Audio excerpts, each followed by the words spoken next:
CO, hello, and welcome to Double Feature Movie Club. I am your host, Cade Thomas, and this is our 29th episode of the show, and I'm joined this week by Ava and Diane. How are you guys doing? Howdy, howdy. So, yes, a couple of regulars here on the show. We know what we're doing, right? We made a mistake today. We'll see. But we'll get to that later. But yes, we think we can. These are two comedy films. I guess you could call it. Yeah, they're both comedies with large celebrity ensembles. There's a connective piece between them.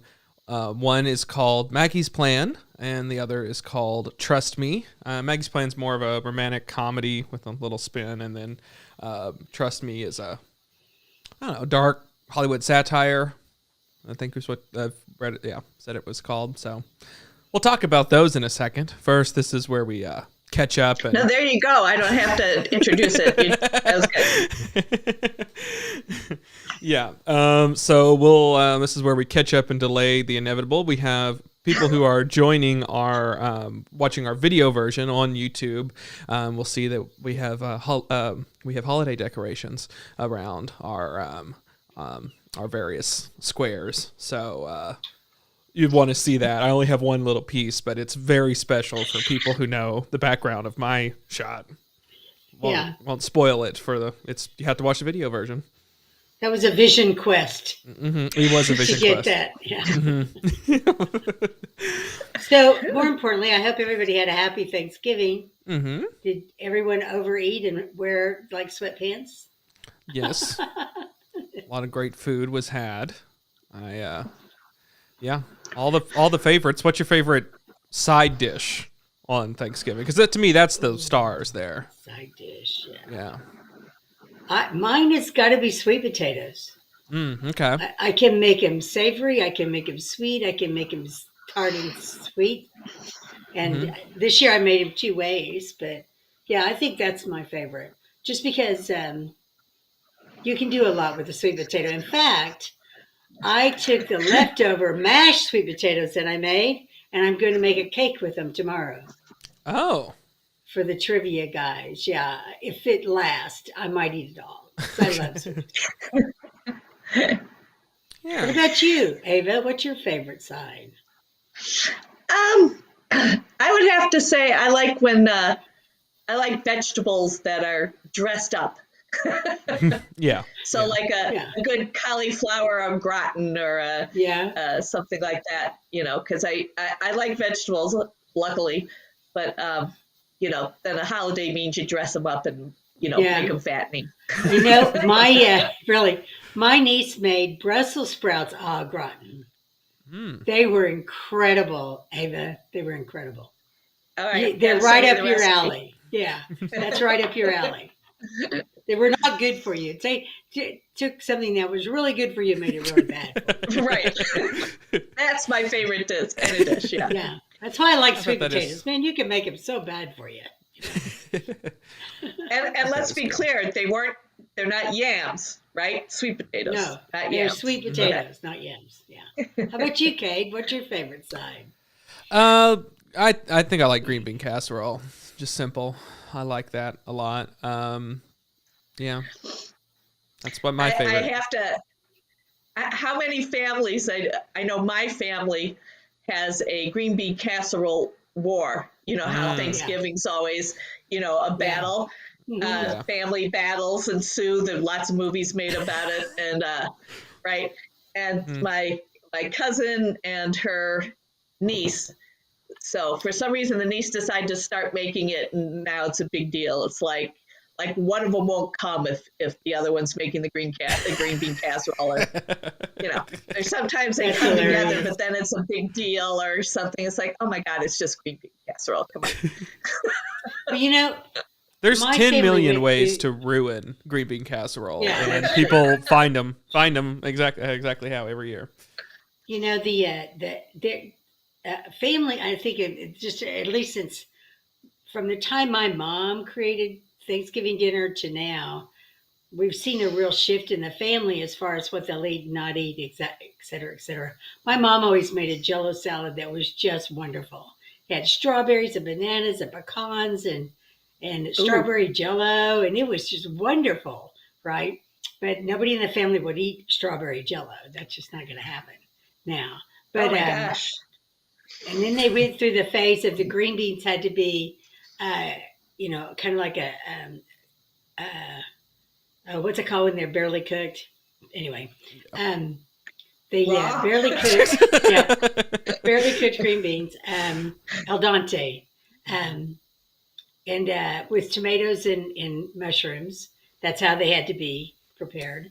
And they went through all these phases. Well, now I'm starting to see it switch back, right? Where we have mashed potatoes that are made with, lots of butter and cream cheese and these amazing mashed potatoes and green bean casserole with real mushroom soup. It's like coming back to, what those traditional meals were from the 50s and 60s. Yeah. Which, as we know, green bean casserole was created, that menu item was created in 1955 by the Campbell Soup Company. We learned this at trivia that Diane's as old as Screaming Casserole, right? Is that right? That's it. It was made the same year I was born. That's when the recipe was created. I think it's the same time that chili, what is it? Chili and Fritos, what are those called? Frito chili pie. Yes, Frito chili pie was also created in the 50s. All these great processed foods. Yep, American staples. That's right. Yeah. I saw once again in my quest to get my platinum status for next year at Cinemark. I have seen 2 movies. I saw Glass Onion, which is before it comes out, and it's the new Knives Out sequel. Oh. Yeah. Oh, I can't wait to see that. It's better than the first. Really? Yeah. Because I really loved Knives Out. Did you see the first Knives Out? I know I told you should watch it. I did. I did, yeah. Yeah. Yeah, I enjoyed it. I think it's better. It's more of a murder mystery. Like the other one, I had some problems with the structure of the first one of like, so, I mean, each one, and I won't say anything about this new one, but Rian Johnson, of course, he likes subverting expectations. That's what his whole thing is. He takes like a staple of what you expect to happen or what you kind of go into these movies expecting and like subverts it and goes in a different way with it or completely, does the exact opposite or whatever. And so that's what kind of makes them unique. In the first one, not a lot of people talk about that, but the first one, it's like, he gives you 90% of the information right up front. Like, so it's not really a murder mystery. It's like, cause you essentially see how the murder happens and who did it and everything. And later, of course, it's revealed that there was more that was going on than what you originally knew. But like, so it kind of puts the audience in a weird state where like, you're not guessing, you already know sort of what happened. And so I didn't like that. This one is much more of a traditional murder mystery, but what it sort of subverts is different, is all I'll say about that. It picks a different sort of trope and subverts it in a different way. So I appreciate that. And if they do continue doing these sequels, I think that's going to be a fascinating thing, is to see what aspect that you sort of assume all of these are going to have, or what they're all going to do, or what all murder mysteries in general, as the genre has, what it's going to subvert, I think is a fascinating one. It's kind of makes it unique. Can you tell us if he reuses any characters? Only character that returns is Daniel Craig, as the Benoit Blanc. Yeah, he's the detective, so he will always be the guy for the next, and then the whole rest of the cast changes. I enjoyed the first one. I love Don Johnson. Jamie Lee Curtis. Just seeing them on screen again was fun, and there's a lot. I liked that a lot. Yeah. Yes, and I think that they do a great job of like, here's some more kind of broadly comedic characters that are, they're very much making fun of the time. One of the things that was not part of the advertisements. That is like, it opens the movie and it's kind of the setting of the movie that they did not advertise, but which I kind of get because it might deter some people, is it takes place during the pandemic. It takes place during 2020. And so like in the opening of it. And so that's where the setting of all that is. And it sort of plays into sort of the commentary that it's making. So cool. yeah. So that was something that was very much not a part of the marketing, but that is what it's about. So what other movie did you see? Other movie I saw was called Bones and All, and don't recommend that to either one of you guys. I wouldn't recommend it to anybody. Good. It's Is that because of our aversion to horror movies, or it is a different reason? I think it was supposed to be kind of Twilight-esque, but because it's based on a book. It's not a book series, but it's like a young adult love story, but it's directed by the guy who directed Suspiria, Diane. So no. No. That's the last thing you want to watch is that guy's fantasies on film again. And so it's this it's a what they call it's a cannibal love story. Okay then. Art house cannibal love story. Did it include our favorite cannibal actor? Did not. Sadly, he did not. But it did get someone related to it. Timothy Chalamet was the thing, and of course they were, very famously in a movie together. They were. He may have picked up some tips. Yeah. So not to make this about me, Mm-hmm. but my aversion to horror stories. But I've been thinking a lot about it because, Cade, I know how much you do like them, and I've just always, I just can't, relate. I try, just out of interest. But you brought up cannibalism, so I started to think partly it's because of my, I was a history major. Mm-hmm. So I've studied, the worst atrocities known to mankind. So, but quick story, I traveled to Fiji. And Fiji, they were cannibals as late as the turn of the, not the century, the last century, the 1900s. Mm-hmm. Early 1900s, they were still cannibals.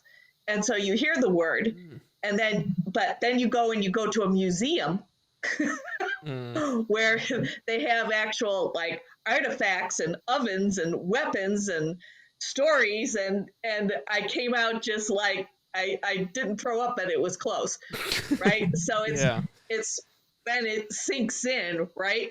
Mm-hmm. So that's what I think of when you say cannibalism. I don't think of art. Well, this movie is. I don't know. Like I expected more from it. Whenever like that's an interesting combination of things that I'm like, oh, this could be very fascinating. Like, and but none of it. It doesn't equal the sum of its parts. I think it just kind of falls a little flat, and which is it was just kind of boring at the end of the day. And that was and it was very much like we're adapting boring a book. Cannibalism.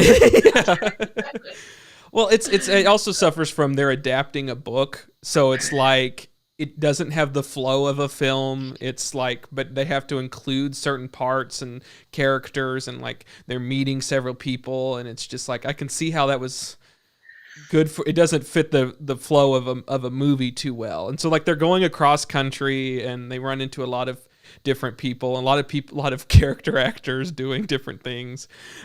So. The standout, if they just made a short film with just his scenes that's kind of throughout at different points, Mark Rylance is the kind of villain. Maybe that's a slight spoiler, but he's always was a good villain. And oh my goodness, is that one of the most fascinating and creepy and disturbing and can't take your eyes off the screen performances I've seen.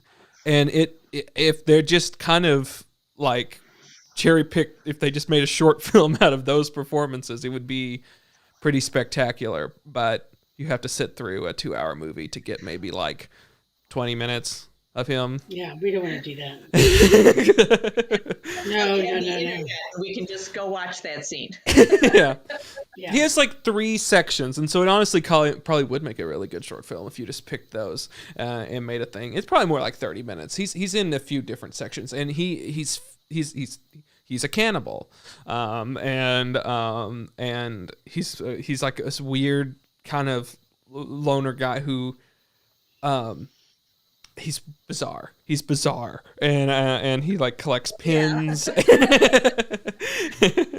But it's fascinating. It's a very fascinating role. But all the rest of it's not worth it. So, bummer. Oh, okay, great. I watched the first 5 episodes, I guess, of Andor. I kind of got hooked on it, and then it was like, oh, I got to go to bed. It's 1:00 in the morning, kind of deal. But yeah, I can't wait to watch the end of it because over the last 2 days, off and on, I have been hooked into watching The West Wing, which is running nonstop right now on HLN, I think. Anyway, one of the cable news channels is just back to back, all seasons, all weekend. And so I've been tuning in and watching an episode here and there, or part of an episode, and just kind of reliving how great that series was, and how it was great, how it really changed television in a lot of ways, as a medium to watch, and yes, and I accidentally caught the Mark Harmon Dies episode, which I really wish I could have missed that. Black Vera Wang dress or whatever. Yeah. Mm-hmm. It's just, I actually sobbed again. It was terrible. Poor CJ. The one I just watched was the one where she finds out her father has Alzheimer's. Anyway, I don't know how many seasons that West Wing was on. I was thinking it was like 9, wasn't it? 9? Like, I think something like that. I don't know. I 7 didn't and watch 9. them all. Yeah, I didn't watch them all, but the first 3 seasons were some of the best television I think I've ever seen. Yeah. Anyway, so yeah, I've kind of been going in and out on that one. Now, from my understanding, Ava, you have actually watched the movie that Cade and I have been talking about, the behind the scenes gossipy things that have been going on, including when I went to con. Yeah, I think she's saying, "Don't worry, darling." I think is what she's saying. Don't worry, darling.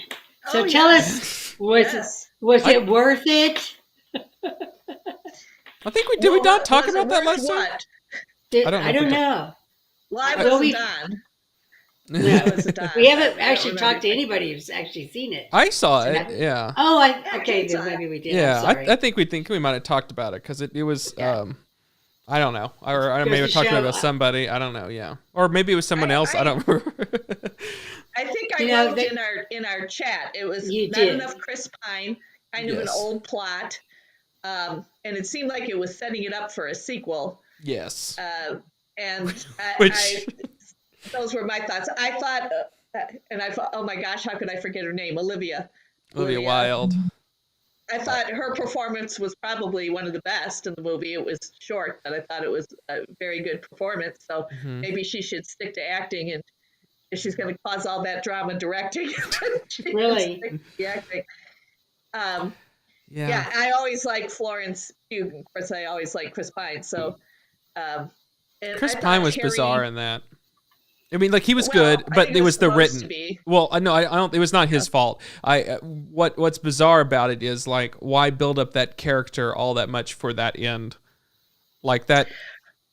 Maybe that wasn't really the end. You don't know. Like it does seem like by the end we were in the second act of like a larger story, and it's just like. That's why I think it's a sequel. But don't you think, without spoiling it, hopefully, don't you think that that there was a power shift there? Yes. And so then that would be the sequel. The sequel would go. Yeah. Sure. That's what I agree. But like it's that type of movie would never have a sequel. Like even if it was good. Like just being I just mean like it's trying to be like an Oscar kind of acting like a period thriller. Well, there could be a sequel, I would think, because of it's based on, again, don't want to spoil it, but some type of technology, right? Yes. So that could change, and there could, I think there could be. Not that I'd want one, but I think there could be. Okay. I saw a movie. Just one more thing. I thought Harry Styles, I know that was a big deal, right? That's one of his first acting things. I thought he was good. I thought the performances were decent. I saw a small movie, I don't know when it came out, called The Good House with Sigourney Weaver. That's the one I was trying to remember, and Kevin Kline. Okay. So I think it's based on a book, basically a woman's, Sigourney Weaver. It's really a vehicle for her, but it was pretty good. It was okay, I would say, not pretty good. Between okay and pretty good. So definitely a time filler if you were looking for something to fill your time. But their dynamic was very good. Kevin Kline, I thought, really made the movie interesting. I like both of those actors. Pardon? Yeah, it was basically her struggle with alcoholism and, where that came from and how she's dealing with it in the present. And so it, nothing big or huge, but a good look if you like that kind of movie. Yeah. More importantly, have we talked about Spirited? You talked about it. You mentioned it last week, and I watched it in the meantime. I saw it. Oh, so. Did you like it? Yeah. It's not going to be on my top 10 list of the year, but it was fine. Yeah. Yeah. No, I actually went back and watched the dance scenes. It was choreographed by 3 Black women who did no film making ever. They have a dance troupe. I think there's 5 of them, and the director saw their videos and liked them so much and brought them in. And then I think the dance numbers became more of a thing because of them. And they were dancing in the movie. I couldn't spot them, but they danced in the movie, and they brought their people in, and the production numbers grew from that. So I thought it was a very feel good story behind the scenes. And I think it really added to that movie. But I some of the best choreography I've seen in musical in recent years. I mean, it's, right. Yeah. And that came from them. That came from those 3 women. I love that. Go ahead. I'm sorry. No, you go, Diane. Go ahead. The guys who wrote the music for Spirited were the same guys who did La La Land. La La Land, yeah. And then, I remember you saying that. And I love the music. These guys are so talented. Their tunes are always really catchy. They hook you, and they give the choreographers something really meaty to work with from a dance perspective. But I think Spirited, hands down, over and above La La Land from a dance, the choreography, the big dance scenes, and I told someone, I said, do you remember the opening scene from La La Land, that amazing dance that they had on the expressway, yada, yada, yada. With the cars, yeah. Yeah. Well, there's 4 of those in Spirited. So that's how much over and above I think the choreography was. It met the music instead of the music overplaying it. So anyway, well, I think that was just for a musical to make it with me, I mean, it's all the parts, right? It's the writing, it's the, and that story's been done so many ways, but not this way, right? It was, I was really surprised. Great twists, and the quality of the writing was so good, and Ryan Reynolds has a really decent voice, unfortunately. The other one doesn't. His name's escaping me. I know he's huge. Will Ferrell. I said his name 12. Pardon? Will Ferrell. Thank you.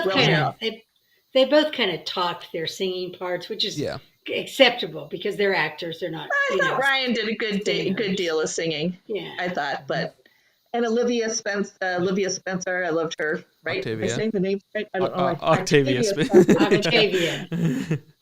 Olivia from the other movie we were talking about. She had one song, and it kind of repeated and did everything. Yeah, I thought. Yeah, I don't know. I thought the scripting could have been a little like again the pacing seemed bizarre to me, that like of how the acts worked and everything, and like it was like okay, we have to backtrack and go forward and do different things. That was where, and then the reveal, the twist, or well, I guess whatever you would say, was saw a mile away, like from his very first scene. I'm like, oh, that's who he is. I don't know. Was that supposed to? They could have done a lot better job if that was supposed to be a reveal, or that was supposed to take us by surprise or something. Or were we supposed to? I was surprised. I usually do see things coming, but it was a surprise to me. But like one of the movies we're going to talk about, I think you're supposed to know. I don't know, Maggie's Plan, but so I usually do see some things. I don't know that I had that much attention on it at the time, but yeah, no, I liked it a lot. I love the ending.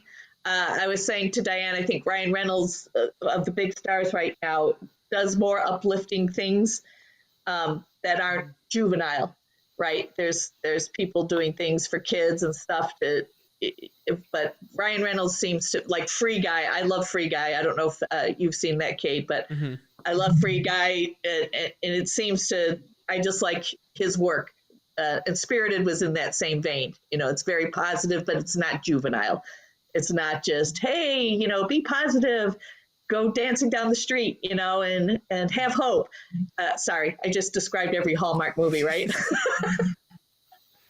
Which I do watch and I do appreciate, but I like usually a higher level of writing, and and I thought Spirited had it, and the dancing's just put it over the top for me. I just love dancing.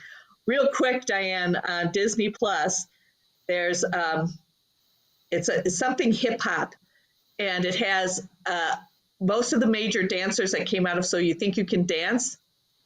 It's only 45 minutes long. And it's Nutcracker. That's a hip hop Nutcracker. Oh, really? I bet that would be good. Yeah. Well, and then there's a cameo in it for about 10 seconds. Mikhail Baryshnikov. Wow. Mikhail Baryshnikov. He hardly does anything, but he's there. And he does a little dancing, and I just like almost fell on the floor. It's like, so, what the heck? It's not a, they didn't cut in a piece of film. No, it's before. him. It's like him. Oh, wow. Yeah, it's him. That's amazing. That's amazing. Yeah. I like that. I like that when they it's almost like they pay homage, to, a legend in that sense. Because he did make, Going back to Spirited, to finish that off, did you guys see Judi Dench? Yeah. It was like literally 3 seconds. But there she was. Yeah. Glass Onion has a few cameos, so just say that some really cool ones. Some really cool ones. That's all I'll say. Diane will, I think, enjoy some of those. Well, great. And that'll be on Netflix soon. It might even be like next week or the week after that. But yeah, it just has a short theater run. Well, I think we need to talk about our movies now. Right. It's probably time. We're going to talk about Maggie's Plan first, and then, trust me, some little mix-up on the back end. That's not important for everyone, but Ava will be describing the first movie for us tonight, Maggie's Plan from 2015, after the short little musical interlude, and then Ava will describe the plot of Maggie's Plan.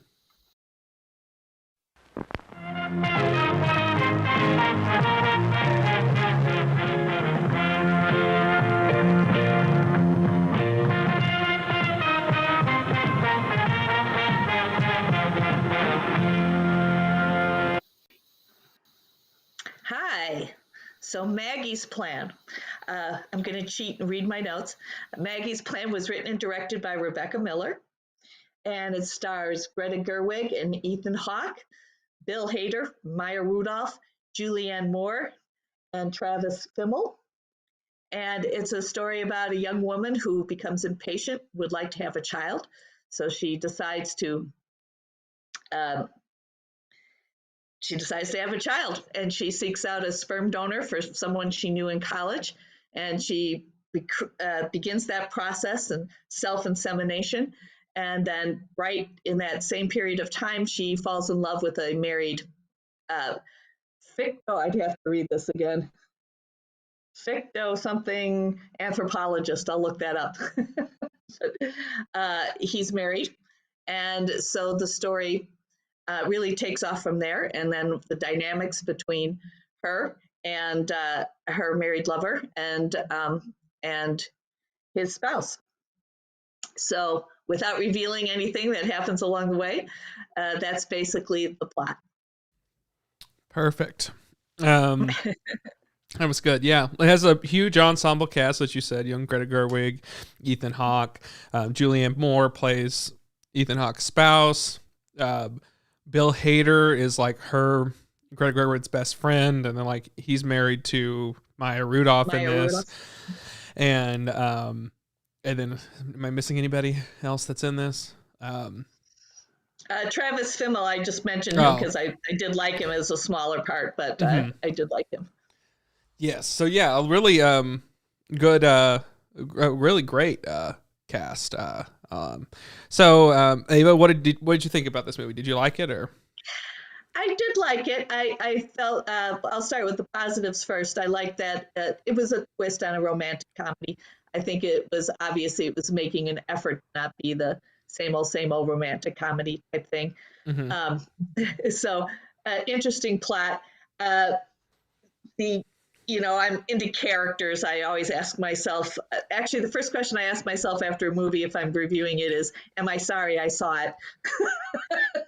And I'm not sorry I saw it at all. I thought it was entertaining. The performances were very good, although I wasn't crazy about Greta Gerwig, and I'm not sure if it was because of the character. It might have been because of the character. I really didn't like her in the first part of the movie, but I'm not sure you're supposed to. The character is very flighty and irresponsible, and I like that the character didn't take life that seriously, but she just kind of got on my nerves. And I thought I think the biggest thing I would say, I like the second part of the movie much better than the first, probably because of one of your favorites, Cade. Julianne Moore was in it more. Yes. But the first part of it, I thought was a little, was trying to be dramatic, and maybe I missed the jokes, but it wasn't that funny. And then once it hit after the male lead disappears for a short period of time, and the two women interact, I thought it was hysterical. And then I liked it till the end. I wrote it out to the end. But the kind of romantic ending I did see coming a mile away. I don't want to spoil it, but the very last realization. Yeah. Diane, what did you think of the movie? Did you like it? Yeah, I thought it was interesting. Sometimes, I don't know. Sometimes I got the impression from the script that it was written from the perspective of, I just want people to see how smart I am. This is it. I automatically thought, okay, this is what Republicans think elite liberals are. But don't you think that's intentional at times? Like, don't you think so? I think that's what she was going for. Yeah. It's making fun of that. It's making it is. It's a comedy. This movie is a comedy where you're kind of almost supposed to be laughing at the people for putting themselves in this ridiculous situation. Yeah, because there's really no one in the movie other than Lily, the little girl that you really like. I mean, everyone else is you're right. They're actually being made fun of, and they're I mean, I like them for that reason. Yeah, I like Julianne Moore. I liked her character. Yeah, and I thought the secondary performances were. I enjoyed the writing of the secondary characters. I think much more. Maya Rudolph. and the two best friends Well, I think the, each character was fully formed in like whether or not they explored those characters is a whole other thing, but they each one had their own identity, their own voice when like the performance were each unique, and they were fully encapsulated with that performance and how they were written. Like I think that each one had a full understanding of what those characters were, and they had different identities through the writing of the screenplay. I must say I love this movie. I was shocked by how much I love this movie. I thought when it was over, I thought, oh my God, this is a Cade movie. First off, it's Julianne Moore, and she's doing a voice. An She's accent. she's doing a full accent. And yeah. she has the best She's lines. pulling a Meryl Streep. Yes. Right. And she's got the very best lines in the movie. I wrote down some of them. Out. One of her lines is, That's one of my favorite scenes where she tells her to get out. Out. Yeah. Okay. You've had your think-eating license revoked. What a great line. Yeah. Anyway. I bet it was one of your favorite lines. The one I liked was when she was summing up the main character, and she said, you're a little innocent, and no, she said you're a funny person, a little stupid. Well, it was her kids called her dim-witted. Yeah. But yet they called her controlling. I mean, it was like everybody was missing the mark on all of this stuff. But it's so hilarious because they were just talking right past each other. And Maggie, even though I do think you're pretty self-absorbed, no, go ahead, Diane. and extremely needy, he needs it. It keeps him in balance.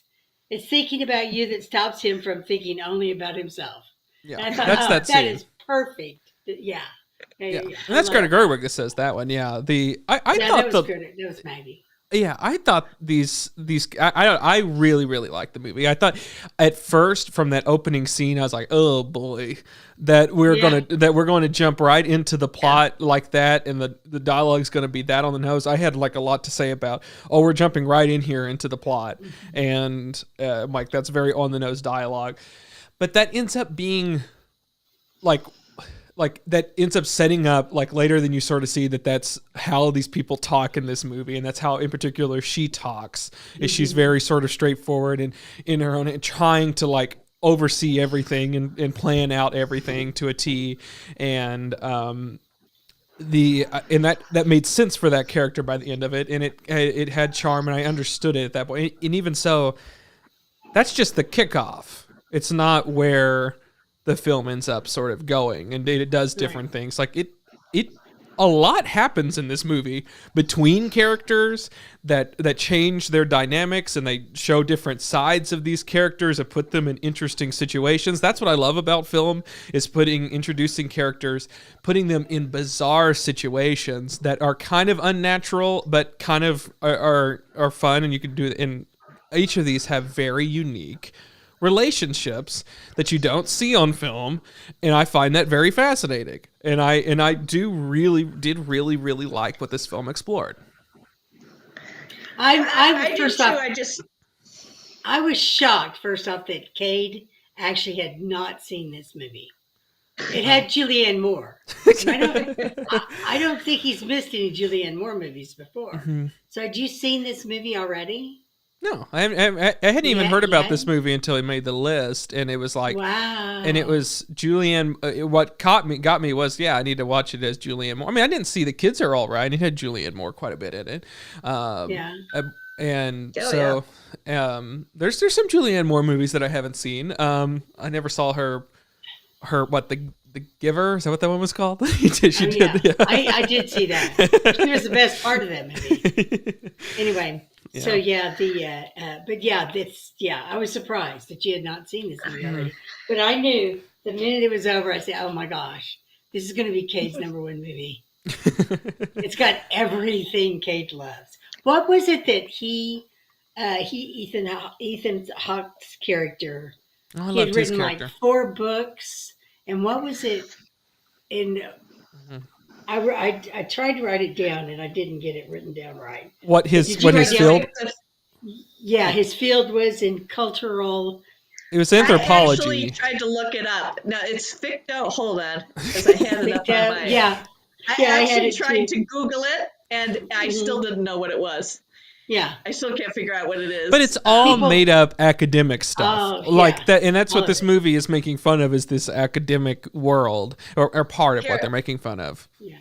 Fictocritical anthropologist. That's what Ethan Hawke was. Yeah. Fictocritical anthropologist. Yes. But it's supposedly That's a great. real thing. Uh-huh. And what was Georgette's? What was hers? She was a tenured professor at Columbia. She was, what was her also an field? anthropologist, wasn't she? But she just not that specific. I don't know. I don't Anyway, remember. yeah.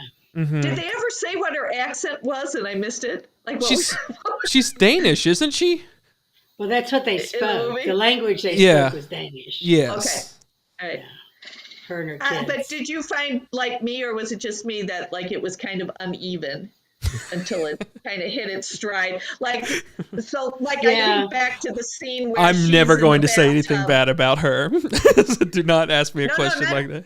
Oh no, I'm Yeah. sorry. I'm not talking about Julianne Oh. Moore. I'm talking about the movie. the movie Oh. overall. Oh, yeah, the movie first overall. act kind of Like took when a I little look bit back to. on that scene. Yeah, well, when I look back at, first of all, I didn't buy the falling in love part, like on his part particularly. I don't know if it was the script or what it was, but the Ethan Hawke's part is what you're talking about? Yeah, Okay. yeah. I didn't buy it on his end. It just seemed like what, and the humor. So I think back about the scene where she's in the bathtub, I buy it on right? his end, because what he wanted, like the whole point of that film is like, so it's set up very early on, one of the early conversations about there has to be in a relationship a gardener and a rose or whatever, and Yes, someone has a to be rose, the yeah. and the couples all have to fall into this sort of thing, and he was sick and tired of being the gardener in this situation. No. I get it. I get the reasoning. I just didn't see it on the screen. You know what I mean? As much The as I would have chemistry. liked to. Yeah. In the script. But I think back to the scene where she's in the bathtub, right? And I mean, who's going to answer the phone and the door? All right. Now, but hang on. I think that if that was done, I don't know, a little differently, I would have thought it was hysterical. But I don't think the comedy was set up right for me. It's like the things she was doing in the first part weren't funny. Now that could be very funny, right? Yeah. I mean, you know, ding dong, ring the bell. You know, it's like she didn't know who was at the door. You know, but it didn't strike me as funny. That's what I mean by uneven. Like I get, you know, there's a balance between the comedy and drama, but the balance was off. Is what I'm trying to say in the first part of the movie for me. Yeah, To me- that kind of threw me out too, because I thought she wouldn't be doing this to get to the door if she didn't know who it was, right? No. Now, if they had Right. set it up to where she knew it was him, then it would have been funny because I agree. because she And it wasn't even like she thought it might be him, or I didn't get that impression No, that I she didn't thought it either. might be him, so she's going to answer it. But that's just what I It's meant the by crux uneven. of the Like, film, and it's centered around what's supposed to be a comedic sort of thing. It was one of those ones that was like, that was one of the scenes that stuck out as like it didn't quite work. I would agree with that. Yeah, exactly. That it like you can sort of get it, but to me, where I fault that scene a little bit is like, so much chance things has to happen and like it makes the scene so critical for the rest of the film to happen that like it and to sort of They almost center that threw it around away. slapstick comedy was bizarre. It was a bizarre sort of thing to sort of do. Like there was a way to write you out of having to make that such a pivotal scene. Like something could have like that could have he could have funny. yes. But yeah, I think that it to me I felt like it was 10 minutes. I wrote 10 minutes in. There's like, oh, never mind. I love the dialogue. So it was 10 minutes in before I completely did a 180. Because I by the took me longer, You're faster than me. yeah, That's why you're the director and I'm not. because it was that first scene is like, oh no, what have I done? And then it was like, oh okay, and then it was Ethan Hawke's sort of character. See, and I love Ethan Hawke too. He's such a fascinating actor and makes such interesting choices and everything. I thought he was incredibly well cast in this. I believed him 100% of like. Yeah, you would think if you ever met Ethan Hawke, this is exactly who you would think he would be. And this is when I kind of fell in love with this movie. It was he had that line. It said "like is the language condom," and I love that. From that point on, I was like, okay, I want to pay attention to this. This is hilarious. And then when they got on stage, and he and Georgette were, oh my God, trying to intellectualize each other. It's Wallace Shawn. Oh, when I was researching that, when I was researching what a fictocritical anthropologist was, the director lifted that scene from an actual panel between two people. Yeah, because she couldn't write it. Like there's no way she could have written. But she had witnessed it and thought it was like, what? And That's they don't even know what each other's saying in this particular person. Well, they're trying to talk above and like even like their audience to be like think them of like incredibly intelligent. Like it's that stuff is what's sort of what even another layer that's so interesting about this movie is that sort of idea that people are trying, or they think very highly of and they want to be thought of highly, but then they're sick of that being what their people are known, like the fact that he is known for that, but that's not enough. He can't be really good in that field. He wants to be a fiction writer. And that's also very popular in academia of just people. None of these people can be satisfied. And that is the whole crux of this film. And I find that very, very fascinating. Yes. And so everything's going to be that way for them. That's a great premise, and that's a great setting for this. And Julianne Moore, I want to give her props. I really like Julianne Moore too. Not as much as Cade, but I like Cade more. He's, she's his Chris Pine. Yeah, exactly. She, the scene where, and I like physical acting, right? When you can convey something through, your body without words. The scene where, should we do spoiler alert? I don't know if it's that much of a spoiler alert.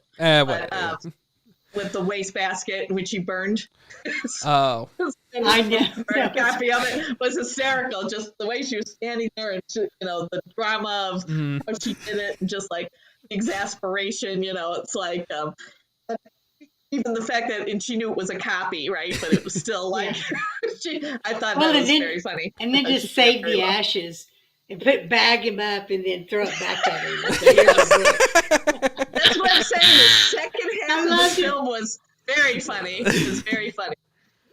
Well, the film keeps resetting itself. I think that you bring up an important thing for me, Brian. It has a thing, and then it like follows through with that. Like it's also kind of what I love in film is like where you can do that. A lot of films are so scared to do is they have a single premise, and they kind of stretch that out to feature length, and because they're like, this is what you're coming for, and then they don't ever like they're scared to shake too many things up or for whatever reason.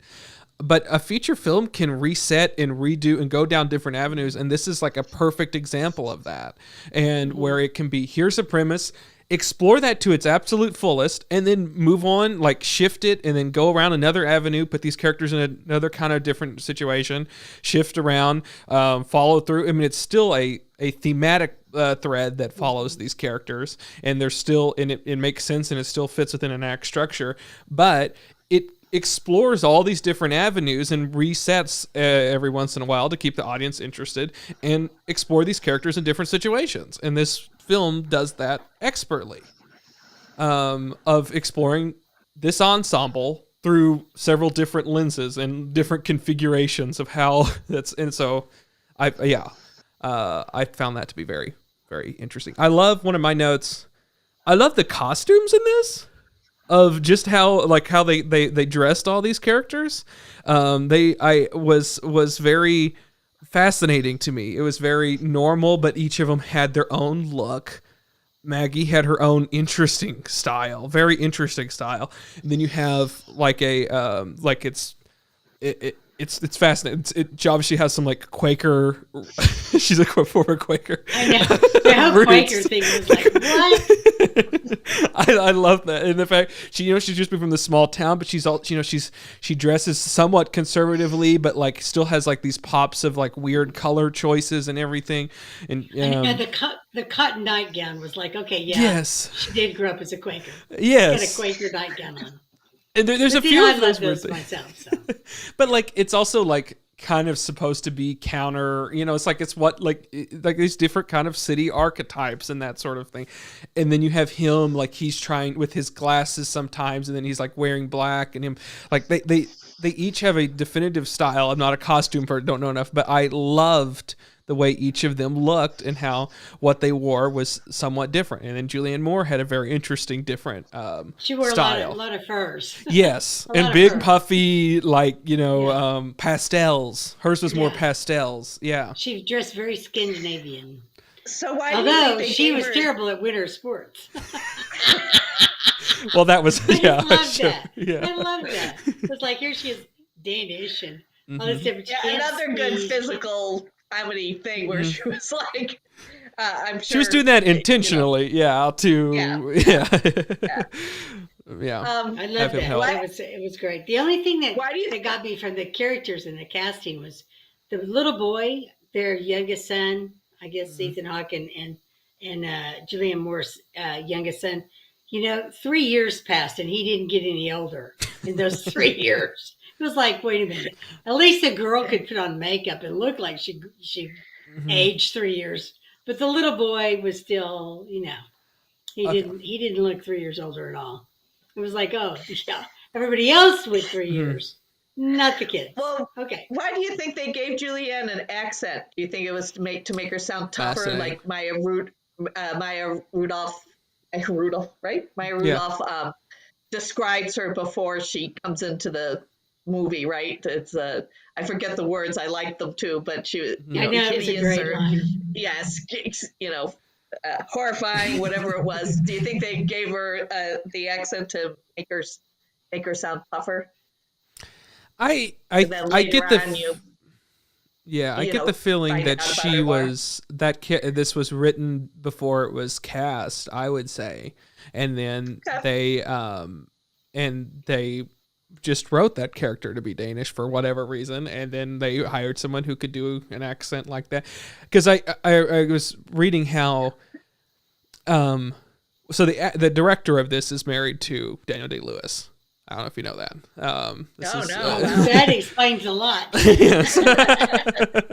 And has been for many, many years. But there, and so she, whenever she wrote this and everything, and was casting it, Daniel Day-Lewis suggested the guy who played Guy, the actor who played Guy, for that, because I guess Daniel Day-Lewis watched the show Vikings, and he's in that show, which I just find it hilarious that Daniel Day-Lewis is out there watching a cable show or whatever. But sure, I mean, but yeah, which I mean, so when you see that, you can also see how they're all within this weird network of how they all know each other, of like how. Well, of course, he's worked on Paul Thomas Anderson movies, and Maya Rudolph's married to Paul Thomas Anderson, and then Maya Rudolph knows Bill Hader from Saturday Night Live. So then it kind of all becomes, a web of these people all know each other. So with that in mind, I kind of felt like she had wrote this script and then hired people that they knew, and then so that they just did that. Why she was Danish out of everything, I have no idea. I was just curious. Yeah, I do have a squirrel. A reference to, the dog in Up. Yes. When they see squirrel, it's like a distraction mid sentence, so I call them squirrel at work. So a little bit of a squirrel, but. I thought of this when I heard you guys talking the last time. I think Daniel Day-Lewis, my favorite performance of his is in A Room with a View, if you ever saw it. First of all, it's one of my very favorite movies anyway. I don't know if you've ever seen it, Cade, but he plays this arrogant, foppish guy to Helen Bonham Carter's is the main character in it. And so if you haven't seen it, you have to see it. It's one of the most brilliant comedic performances I think I've ever seen. And he's such a dramatic actor, but he was hysterical, I thought, in that movie. Wait, sorry. Okay. I'll check it out. So Greta Gerwig. So like I said, I don't know if she didn't just connect with me. I don't know if it was the character. Not that she was a bad actress, but she was so spoiled and whatever. But I was really impressed with her director credits. Oh yeah, she's directed a lot of things. Yeah, Little Women and Lady Bird, and yeah, that's amazing. She's going to do the Barbie movie, which is my most anticipated movie. I'm incredibly excited for that. One of my nieces already has her outfit planned and bought. It's supposed to be this kind of comedy. So Will Ferrell was just quoted and said that he's, I guess, the villain of the movie, and he plays like a Mattel CEO, and he says, "This is the most bizarre script I've ever read," and I'm like, okay, you don't have to sell me any more on this movie. Just put it out right now. So sounds a cult classic already, and it's just not even out yet. Yeah, people are dressing up already. Yeah. I thought her performance, and I've seen a lot of people sort of single it out, so that's surprising to me. I thought her performance was extraordinary. Greta Gerwig in this. I don't know what it was. Like I said, it could have been the character, in which case she played it brilliantly, because I don't think you were supposed to be in love with her, so it could have just been that. But I'll tell you the one that stuck out to me as an odd one, when everyone else seems to be kind of on some sort of tune with like they kind of have a cadence that the movie has and everything, they're in it, and then the one person that sticks out like is kind of on their own sort of speech pattern, is different, is Bill Hader in this movie. Seemed a little bit like he played it a little straighter than all the rest of them did, like in a typical movie. All the rest of them kind of knew the voice of the film and kind of did different things, and he played it, not to say it was bad, like his character was almost meant to sort of be this weird disruption and kind of like a voice of reason at times. I was going to say, maybe that was just, he's like, boom, straight on, says it. But he's the audience. Yes. He's the audience. Mm-hmm. He's what we're all thinking. He's saying what we're all thinking. Yes. Right? I mean, he's the guy who's doing that part. Yes, I agree. That was his role. And so that makes sense. Yeah. Yeah, you could relate to more because he was the audience. So anyway, yeah. And so it makes sense that he would be that way with his performance a little bit. Yeah. Would you recommend this film, Ava? Yeah, I definitely would recommend it. Yeah. Yeah. I know Cade would. Yeah. The sure. You want to go in? You want to wrap this up, Diane? Is that what you're doing? Sure. Move on. Next scene. Well, Ava. So would you recommend it, and what would you rate it? I would recommend it. I definitely would recommend it. Do you have a syringe? 3 syringes? Syringe. Yes, 3 syringes. Oh, sir. Okay. If I knew how to spell. There we go. There we are. Okay, so you would recommend it? I would just like to say I would recommend it. I would have liked to have seen the guy character more. Yes. He did have one of the best lines in the movie. You do know that, right? Yeah. When he said, I don't know, "I'll be back in a jiff with the jizz."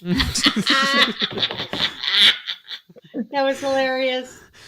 Yeah, and the fact that he was like this pickle entrepreneur, that's also so unique. Yeah, and the fact that Whole Foods had picked it out, or Trader Joe's, yeah. And so Maggie what was great about that character is that she knew better than what a lot of people knew, and she tried to affect fate, and repeatedly like everyone was trying would talk her out of it and would do all this stuff, and then it would go catastrophically wrong, her trying to do that. And then everything would sort of work out, and it would end up being sort of right in a lot of respects. He ended up, everyone thought that this guy was a laughingstock. He ends up being this sort of, his pickle empire ends up, exploding and going to be in Whole Foods throughout the United States. I will say she was very good at her job. She did portray that part of the character, I thought, very well. Yes. Like when she was professional, she was very professional, and I had a lot of respect for the character. Again, not her. not her, you know what I mean? Not talking about the acting, but she acted it well enough that, boy, when she was on the phone, you know, like, I bought it, man. She was a great professional, good at her job, and her whole thing was seeing people's potential and seeing like the grand plan of things. And even if the sort of people weren't ready, or the universe wasn't ready, or that like the problem was people, you know, how the nature of humans are, they can't be controlled that way. And if the people sort of sense that they're being controlled, they sort of back off or whatever and everything. I found that very fascinating as people, like, she ended up being sort of correct about all that, about everything, but only whenever she let go of sort of the control of it did those things sort of fall into place. Same thing happened with, you know, with Julianne Moore and Ethan Hawke. And I found that, I really like this movie. Worse, right? that makes it worse, right? When you're like, when you're manipulated, and whether it, you know, is supposedly for a good reason or not, and then you find out, yeah, it should have gone that way. You're even madder. Yeah. Because, you know, you should have thought of it. Yeah. Diane, would you recommend this movie? And I what would you rate it?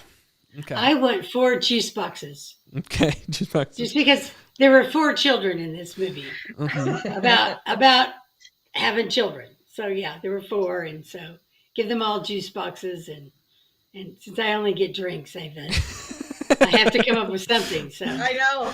I'm going to go with the juice boxes. I'm hoping Cade will give you a full set of emojis for Christmas. Maybe. That's what I hope. I don't know. I was going to go with baby bottles, but then I was like, you know, we really only didn't see any babies. We only saw, you know, toddlers and above. So we're going to go with juice boxes. Which was a nice surprise, and I think that's what you were getting at, Cade, the opening scene where you think that's what it's going to be about. And again, you think of 4 other movies that have done the same thing, and so it was. Where it would go in a situation like where it'd be like, oh boy, it's tough, and then like she falls in love with some, you know, and then it's like, exactly. you know, I thought it, like, I wish, like, if romantic comedies were this way, I would watch a lot more of them. That was this unique, and this the goal isn't, I mean, like, it's just about love in general and whatever, and it's unique. It doesn't have to be permanent or whatever, but I mean, these people are going to be part of their lives and everything. It's the tapestry of life that they're weaving. That's to me much more interesting of a story, and I found it to be very, very effective and funny. I found myself, like, I wouldn't say laughing out loud, but I had like a grin on my face. I had a couple of times. I was laughed out loud. Yeah, when he came in in the second half, when the pickle maker came in and said, you know, I could take the afternoon off, and we could do this, you know. He was like, what does he say? He doesn't say because you're beautiful. He says it in a different way. That's I did like the writing. He said something about with so much beauty and or something. I loved his character. That's why I wish he was more. I was like in tears. It was so funny. And then he walks in, and you know, he has that line of, you know, I'll be back. Just the fact that he walks in and he forgot.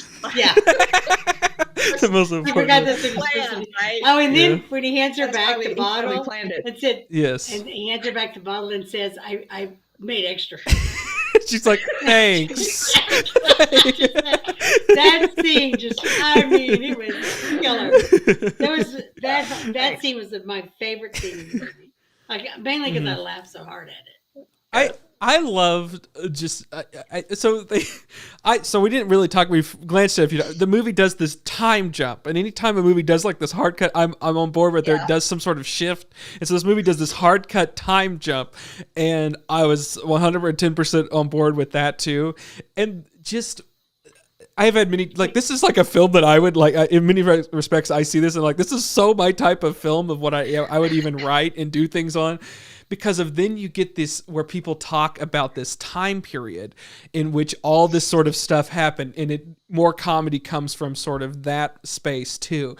And one of my favorite parts is the fact that during that time, of course, you see a whole, like, a marriage dissolves, a new marriage comes, kids had, and Julianne Moore writes this expose book about her marriage.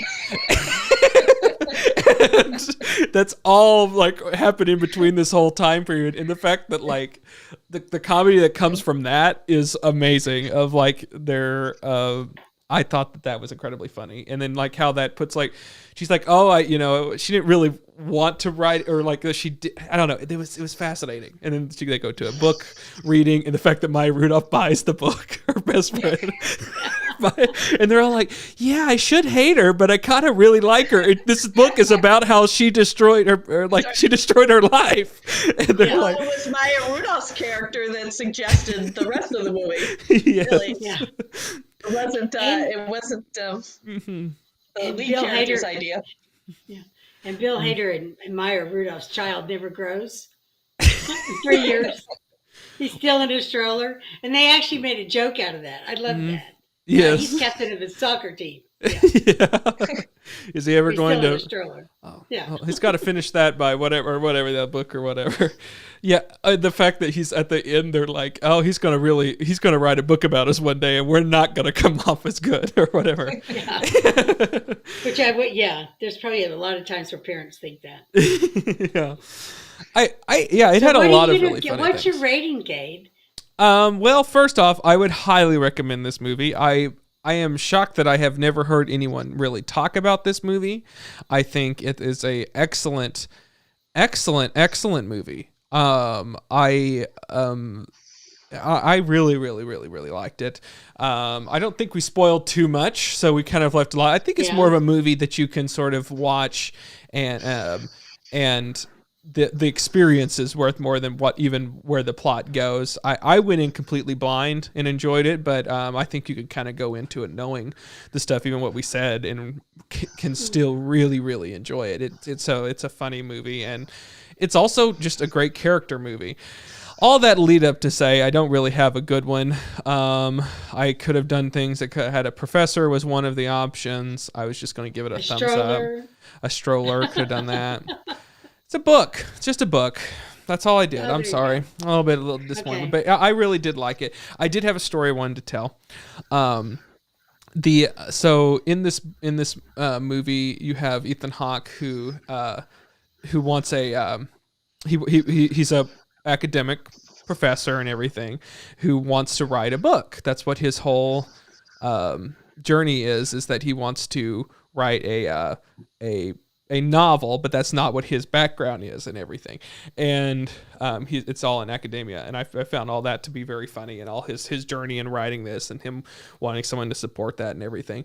But and when I was in college, I had a history professor who remained nameless in this story. But it was my favorite class I took in college.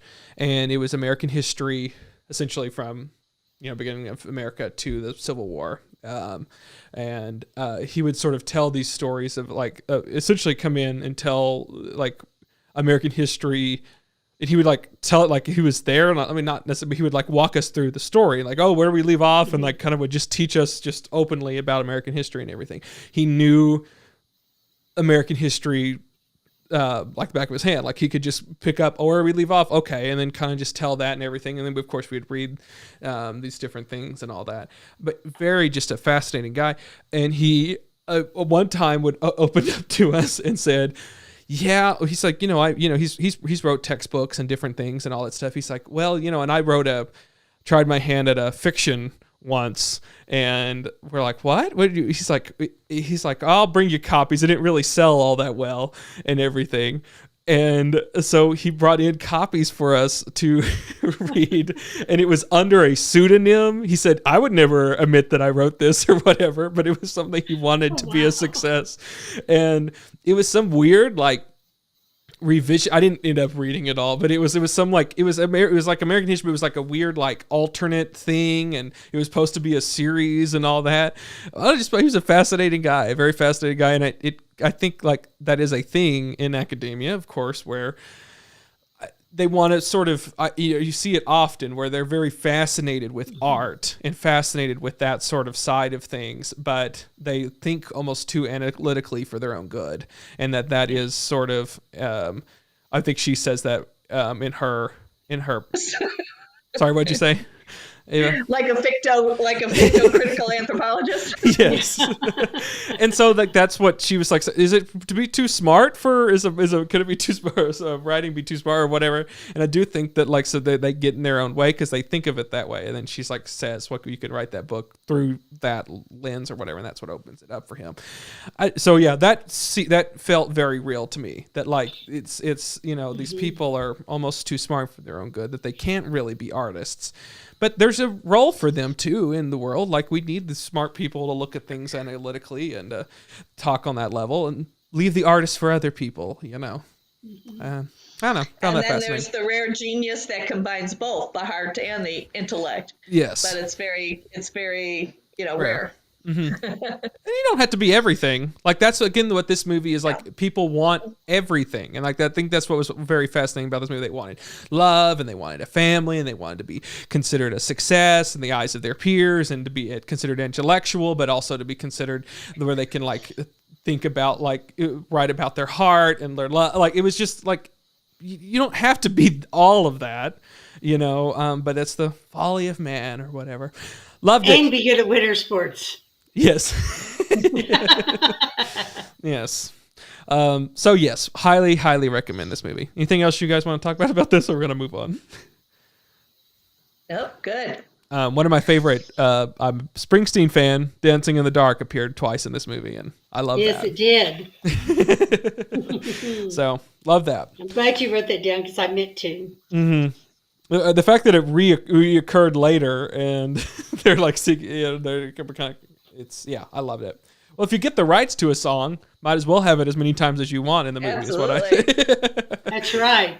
They got Springsteen had to sign off on that, so you had to. So. Oh, by the way, there is out today. Howard Stern did an interview with Bruce Springsteen. I don't know if you've seen it yet or not. It's out on HBO. I've seen the Max. advertisement for it. Yes, the same. Yeah, on HBO Max True right now. legends. I saw some excerpts from it the other day. Well, I've never been asked that before. Well,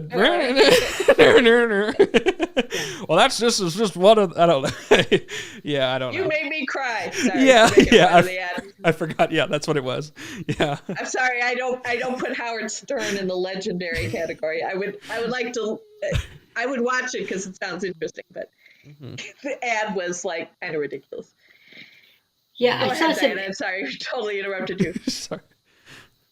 I saw an excerpt of the interview, and it was like, I'm going to say 10 minutes long, where he was asking a question and then Bruce Springsteen answers, and he just lets him answer. And I think from Howard Stern's perspective, he approached it as like a fan.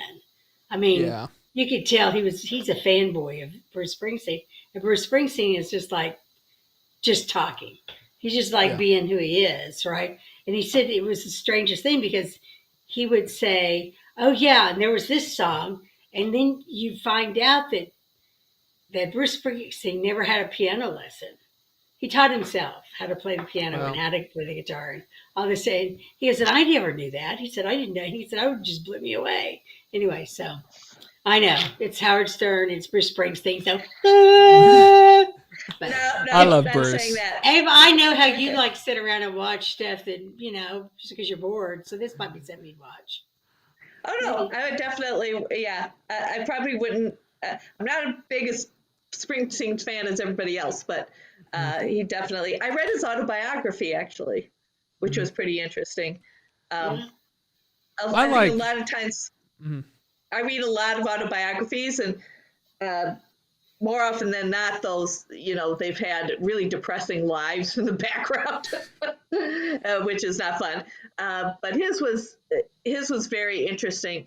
It was very interesting, and it wasn't depressing in the end. I mean, he goes through, like anyone else, has gone through certain periods where he's, not mentally thrilled with life, but it was very interesting. Yeah, I would watch it. I don't know. Howard Stern I find him very interesting, but at the end of the day, he's a little creepy for me. I've never actually I never listened to any of his interviews or anything like that. I've seen a number of them over the years. He can get pretty creepy. Yeah, I'll just I would leave it agree. at that. I would agree with that. Yeah. Yeah, I don't like. He It's seems like weird. a creepy guy. People have call him one of the best interviewers and whatever, and he does have really good interviews, and I've thought about that a lot of like what makes that so great, and it's he asks more like provocative questions at times than other people would dare, or like kind of plays idiot or whatever, and that kind of allows people to over explain themselves. But to me, I think it's just once people know, I mean, it's kind of like a Barbara Walters situation. It's the setting in which you go into that people know when they're going to go into a Howard Stern interview. It's going to kind of be all encompassing, and they're supposed to give good answers and everything. And so there's already that going into it, that you don't have to actually probably be a great interviewer. You just kind of have to set that up, and now it's all on autopilot now but I don't know. I find Bruce Springsteen, about Bruce, I love his music. I think I like his bad music. I don't know. All my favorites are his kind of more pop stuff, or even like his early rock. Born in the USA. I love his Tunnel of Love album, which people hate. So I like that. Nebraska's good, but then like I don't know, and then it just. But still, I don't know. I haven't dug deep enough into a lot of his other stuff, but I don't know. I like him, but kind of him being interviewed and him having these podcasts and him having all that, it's like, I don't know. Can it just be a musician I listen to? The show he did. Mm-hmm. The show he did in New York. Yes, where he did the acoustic. No, not a musical show. He acoustic. It was live on Broadway. Yeah. So you're talking about? Okay. He didn't sing though the whole time, right? It was more of a talking about himself, like a one-man show. It was a one-man show, but it did include acoustic versions of his songs, some of his more popular songs. And so it was just him like on a stage with a guitar, and like he would tell a story, but then he would be like, and here's I don't know what songs he did, but like a storyteller show. Yeah, here's the river. I actually think it's kind of like what. Go ahead. It's kind of like Garth Brooks did something similar to that in Las Vegas, where it was just him as an acoustic guitar and another guy with acoustic guitar. And he would talk about the songs, why, what made him, come up with this idea, where he was at in his life when he wrote it, that kind of thing. And people all who I care is the art. Fans, they love that. They do. Yes. They do. They want to know, what were you thinking when you wrote the song?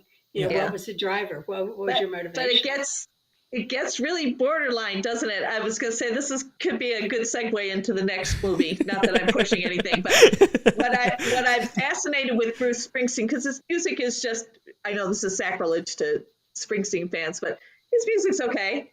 It's like, I'm not Dancing in the Dark. I love, but I don't know that I've ever listened to a full album of his. I do remember, was it Howard Stern? No, it was a different shock jock. He married an actress. Remember, his first marriage was to an actress who was on a big show at the time. I can't even remember her name. And he's like, it was a different DJ, but he's like, he's supposed to marry a factory girl. He's supposed to be, he's the working man's, hero. He's supposed to marry a factory girl. Anyway, that's what I'm leaning to is what I find fascinating about him is how he has handled his fame. Because that kind of fame, we talk about it all the time. How do you handle that kind of fame and come out anywhere near normal? And maniacal, and I think he's handled that well.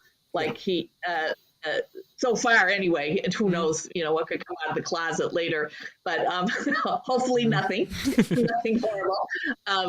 I do find that fascinating about him. And so the second movie sort of touches on that on fame. Yeah. So,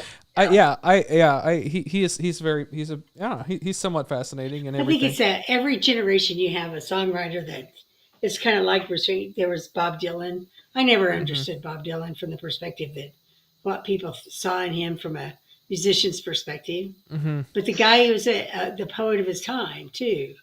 So, and I think that's kind of what I think that's kind of what Bruce Springsteen is for that generation. He's not, because I'm kind of like you guys. I mean, I know like 3 songs, maybe 4. I know more than But, Bruce is kind of the one I get the most. But still, it does seem odd to me, this deification of him, and like, oh, he's this brilliant intellectual, and it's like he can write personal songs about like experiences and bring a heart to them. He's not like some crazy like a god who can do no wrong and is so interesting. He's not even that interesting. I've ever heard anyone call him an intellectual. Well, then why are we so interested in hang on every word that like he says about the process? He writes a song and it's interesting, but like because he's been around for so long and people idolize him because of the fame. He's been around forever. Like I think longer than Dylan. You know, he's in his 70s, I think, isn't he? I think he's in his early 70s. He's certainly remained at a higher popularity than Bob Dylan for a longer period of time. Yeah. Different times. Yeah. But the point I was trying to make, I understand him more. The point you're trying to make. If you're not a fan of his, you probably would not care about his process. But I have found over the course of a lifetime that people who are fans of other people, they do care about that kind of stuff. Because they want to see it. And they will pay money to find out, to listen to him talk, to meet them after a show, because they're fans and they want to know.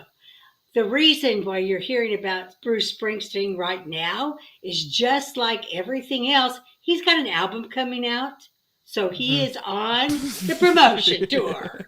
Okay? Yes. So that's why you're hearing about him. Yeah. Well, the Broadway show came out with his autobiography. Yeah. Yes. So exactly. He's got a good agent. The answer to your question, Cade, is he has a really good agent. He's just doing promotion right now. And his fans will eat it up. There will be people who will actually get a subscription to HBO Max to see that interview. I bet there is. I guarantee you. And I'm saying that I understand that more than all the other, but more than the Bob Dylan craze, more than I would say even the Beatles craze, more than a lot of them, more than Bono. Bono has those weird ones too that people love. U2, people love U2, and I never understood it. I can understand I can understand the Bruce Springsteen craze more than any of those other ones, and I'm still think it's too much. Well, yeah, but it's no matter who it is, it's too much, right? It's idolizing somebody and putting them on this huge pedestal, and I think it's just part of being. After a while, it's part of being part of something, right? Part of being a tribe, part of being, you know. If I've known many people actually, several to many people actually, who involved in fandoms, that it becomes their life because those are the people they meet, those are the people they talk to. They online now, it probably exploded once the internet came out, right? You talk to those people all the time. You have that in common. It's something you really enjoy. So you talk to them even more than you would anybody else. What does Lady Gaga call her fans? I forgot. Because I'm pretty sure I know people in my personal life that I'm acquaintances of who would kill to see Lady Gaga with the Howard Stern interview on HBO Max. Yeah. I don't think I've ever watched an extended interview with Lady Gaga. I know she's trying to talk about me with that. And like that's my difference. No, I'm not talking about you, but Bob, if you're listening, my talking about you, Bubby. My difference there is that there should be a difference between loving the art and idolizing the artist. There's a difference there of like, and like I love Lady Gaga and I think she's the greatest artist working today in any medium. And I could care less about watching an hour and a half long interview with her and what she's doing and what's her thought behind it and everything, unless it was some sort of art piece or something that's tied into it or something, or it's somehow an extension of art in general. But that line you're talking about, Cade, is there's a line you cross where it's not mentally healthy, right? When it becomes an obsession. I don't think wanting to hear somebody that you're a real fan of in an interview crosses any kind of line. I think it's very interesting. Yes. I would watch the Bruce Springsteen, so on and so forth. But yeah, it's like we talk about that a lot, right? That line that you cross an obsession. I got set up on a blind date with a a Okay. Sandra Bullock stalker. Okay. And the person who set me up with this guy knew it. Now, so like, how many levels of crazy is there, right? I mean, They weren't your friend. Like, they weren't friends of yours. With a stalker. But it was a very interesting conversation. I mean, he talked about it. He stalked her to a movie set. You know, he loved her. He was in love with her. I don't think he had real violent tendencies, but he imagined he was in love with her. And her manager came out to him and talked to him and said, "Look, if you love her, you're making her crazy right now. You're scaring her. So if you love her, you'll walk away, and you won't do this again." Right? Wow. Yeah. And I don't know that he ever did or didn't, but I think he thought about it. I think he, it made him contemplate. And that was the last time I ever saw him. So I can't give you a follow-up to the story, but it was fascinating. It was fascinating because he behaved like a rational person in most cases. But when you dug into this, a little bit, he believed it. He believed it. He believed he was the best person for her. So did that come? That was in the first date that all that came out, or was that? Yeah. Okay. Yeah. First and last. You missed that part. First and last. Because that kind of obsessiveness is just that there's no healthy part of it. There's a romantic comedy, and I'm sure I've seen it, right? Where it's obsessive and they fall in love and all that stuff. But you can feel it. You can feel it when he was talking about it, that it wasn't healthy, that it was imagined, but to him it was real. His feelings were real. But it's like he had never met her. He had never met her before. He was trying to meet her. And it's fascinating. Yeah, so that that line, there's a line there, and you just got to be really careful when you cross it. But no, an interview is, I think, of as long as you're watching the interview for information and not for she's talking to me, or he's talking to me, I gotta go meet him. Exactly. Well, Hollywood's a crazy thing, right, Diane? Yeah. And you know what? We're going to talk about that right now. After we're halfway through, we're going to go through intermission, and then Diane's going to. We're 2.5 hours in, but we're going to get to the second. Diane, after this intermission break, I'm sure grab something from the concession stand, and then Diane will explain the plot of Trust Me from 2014. Here we go.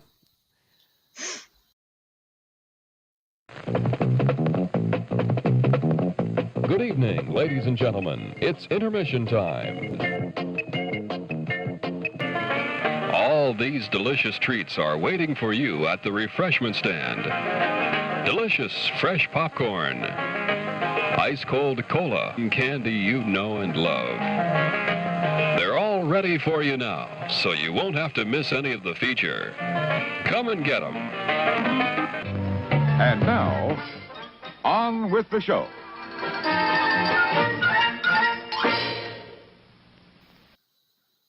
Hi, Ola. Okay, so let's talk about Trust Me. As you can see from the movie poster, those are watching on YouTube, this is a Clark Gregg movie. He was the writer and the director, and it stars him, as well as many cameos and parts from various people across Hollywood, and I'll talk about that in a minute. The movie itself is a comedy/drama, and in an attempt to sign a Hollywood starlet, struggling talent agent played by Clark Gregg and former child star Howard Holloway must contend with her volatile father, a scheming longtime rival, and a producer and casting director who despise him. Now, this movie, I love this movie. It was so cute. I'm so glad I added it to the list, even though I'm pretty sure it's not going to be one of Cade's favorites. It certainly was one of mine. It has Felicity Huffman, Allison Janney. There's so many people in this movie. William H. Macy, Niecy Nash, Amanda Peet, one of my favorites, Sam Rockwell, which he plays a great sleazy talent agent in this movie. Molly Shannon is in this movie. And I think that's all of the really big names, but there might be a few more that popped up in this movie. It's like all these friends got together and said, let's help out, Clark Gregg make his movie. It's going to be an insider look at Hollywood talent, agents, and casting. So let's start from there. What do you guys think? Ava, you want to go first? Sure. I did like it. I hung in there. I don't think I liked it as much as Diane, but but I did like it. I just said that it was a comedy drama. A lot of fun. But we could talk about the third act falling apart, that it's decided to be a different movie in the middle of it, all of that kind of stuff if you want. No, I did like it. It was, I wrote down that it made me want to look up the difference between skeevy and skeezy at the beginning. Yeah. Just because the character was so, creepy. I mean, you find out why, and I thought it was very interesting in that respect. It reminded me a little bit of About a Boy. Remember About a Boy with? It wasn't nearly as good as About a Boy. No, I agree. But it reminded me of it because I remember the director of that movie saying, he wanted to even make the main character even worse at the beginning. Could you imagine that character being any worse in About a Boy than he was at the beginning? So that's what I liked about this movie was that, the character, it started out, character development. I always like when there's character development and character growth and so on and so forth. So, yeah, I liked it. I thought it was a little heavy-handed in places. Yeah. The scene where he runs lines with the actress was a little too, here's the movie. Here's what's happening on the page, and here's what's happening in life right now in this movie. So, but I did enjoy it. Diane, what'd you think of it? Well, I think first off, you have to go into it realizing that it never considers itself too seriously in any way, shape, or form. I think that really, from the perspective of the writing was what it was, and the acting was what it was. I think it was just a lot of friends who got together and said, "Oh, let's make a movie about what it's like to actually do this for a living, and what kind of sleazy people are involved, and let's just be I hate to use the word sleazy again, but let's be the utmost of what each of these people are." Like Felicity Huffman is the producer. Mm-hmm. She was like, she's an animal, I'm pretty sure. Mm-hmm. The lady that does Star Wars movies, what's her name? Kathleen Kennedy. Exactly. All I can think is she must be like Kathleen Kennedy. Mm-hmm. And then she's the type of person who would buy her child into college, hypothetically. Exactly. Exactly. And then same thing with Allison Janney as the casting director. They obviously did not care for Clark Gregg's character at all. Did not like him at all. And Sam Rockwell, my God, anytime he's on screen, you just can't help but just love that guy. So he's born to play those roles. He's so bored, and I love the scarf that he had going on. Oh my gosh, it was just incredible. At the same time, couldn't help but feel sorry for Clark Gregg's character, because he did get duped in this thing bad. Mm-hmm. At the same time, he kind of set himself up to be duped too. So anyway, and Amanda Peet, it was like, okay, he said Clark Gregg's like, ask his wife, okay, here's the one person in the world that I can have an affair with and still stay married. Can that be Amanda Peet for me? And can I cast her in this movie with me? I just love Amanda Peet. I think she's one of the most underrated actresses out there. Mm-hmm. But anyway, yeah. So I think the movie itself was uneven. It's funny, on IMDb, Maggie's Plan had a 6.2 rating, and Trust Me is a 6.1. Yeah. Now I saw a bigger difference between the two movies, than that. But it's yes, you're right. A good look at the inside of Hollywood. But that isn't something you really want to see either. Yeah. No, so to me, I think you hit whenever it didn't take itself too serious. It was probably whenever it was at its best. Whenever it was just being like a comedy. I think it falls short when it does try to be about something more and tries to be.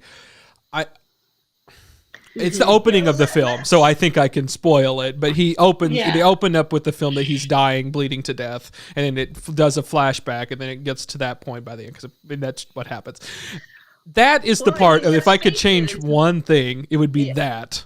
And if I could change two things, it would be the whole last act with the whole where it tries to be a darker thing, and it's just like I don't know. I felt like it that didn't work. There was no reason to kill off that's really my only note. Oh, he has to die. Like, why? That's such a, I don't know. Yeah, it's such a thing in these movies, and it's such a, like, that was, they wanted to do Clerks that way. It's a trope in these sort of things, and it's like it's a crutch to make your movie a little bit more than what it is. So that was the one who's like, that idea, isn't it, that's the only way he can redeem himself. I mean, let's face it, this was about child abuse, at its darkest point. And I think that's why I didn't take to it as much as I wanted to. I did like it. I think you've hit the nail on the head, both of you. It's like, when it was funny, it was very funny. But at its core, when it was dark, it was very, very dark. And it's like, I don't know if I like the two that mixed together. I've seen better, darker comedies, I guess is what I'm trying to say. But, I've seen better movies that's tried to expose the underbelly of Hollywood in a kind of dark way. Like that. Like, that's also good, but pairing that with like a comedy ensemble with these people playing like caricatures of Hollywood doesn't mix well. Or in this case, I mean, I could see a case where it maybe could, but like, it doesn't do well. I didn't think that those two things mixed all that well together. I would have loved to see more of Allison Janney and him. I thought that was the best scene where they're negotiating. And it's like, why did she kind of like him? She was the one who was the most, open to him, right? And it seemed like there was a kindness there she was trying to extend to him, but stay an animal. Stay the animal casting director that she was. So I would have loved to see more backstory on that. More reason to like him. I agree with Diane. Like, Sam Rockwell was such a great villain that then you liked the main character better because he was, a victim of this horrible monster agent guy. But I would have liked to see more of that. But I agree. The idea of, you have to die to redeem yourself it goes against everything. Yeah. And I didn't think that he needed to redeem himself in that sort of, like, I mean, wouldn't it have been a much more powerful movie if you end the movie with him being like, well, I'm a pariah in Hollywood and no one will like hire, or no one will work with me or whatever. And it just kind of crumbles and whatever. And it's like, isn't that like more of a depressing and more impactful end? Like, it's like Hollywood swallowed up and ate him, and now he's just a more realistic ending. Like, that's a downer ending. It's a downer ending for sure, but that's to make your themes that you want to do. But I would have rather, he, go work at a homeless shelter or something. Character growth. Like, I'm going to walk, okay, I've dealt with this all my life. I can see how I got here, why I am the way I am. I admit all my failings. So now I'm going to go. It's not about redemption. I'm just going to go and walk away from all this crap. Or oppositely, worthwhile. He becomes the villain that everyone else is. Like, that's the other, that makes a little bit more sense of it thematically too, of like, that's an arc for him to go on. He sees these horrible things and he's like, he takes Felicity Huffman's deal in that hallway. And that's where the film ends. Like, that's, or not, I mean, it kind of goes on a little bit from there, but it goes on that trajectory. Would have been a lot more interesting of a ending, and it would have been horrifying. It would have been, but it would have been thematically a lot more cohesive of a story. Yeah. I think you're right, Cade. I think instead of him getting shot at the end, it would be better for Sam Rockwell to get hit by a bus. Really, he steps out of the Hummer, she's smoking her cigarette and he's waiting, and a bus comes by and he steps out in front of it. And You know, they do that old trope of where the guy gets hit by a bus and disappears. Oh, And then, Clark Gregg takes her arm and takes her in, right? I mean, because then he's like, okay, I've finally gotten what I've worked, obviously has been decades to get to, and Yes. that would, to me, that would have been a better ending. So Because at want least a would more have fit with the positive ending. theme. Yeah. So I want a Yeah, more he's positive never ending. going to go Cade beat. wants a more realistic ending. Diane wants a more creative ending.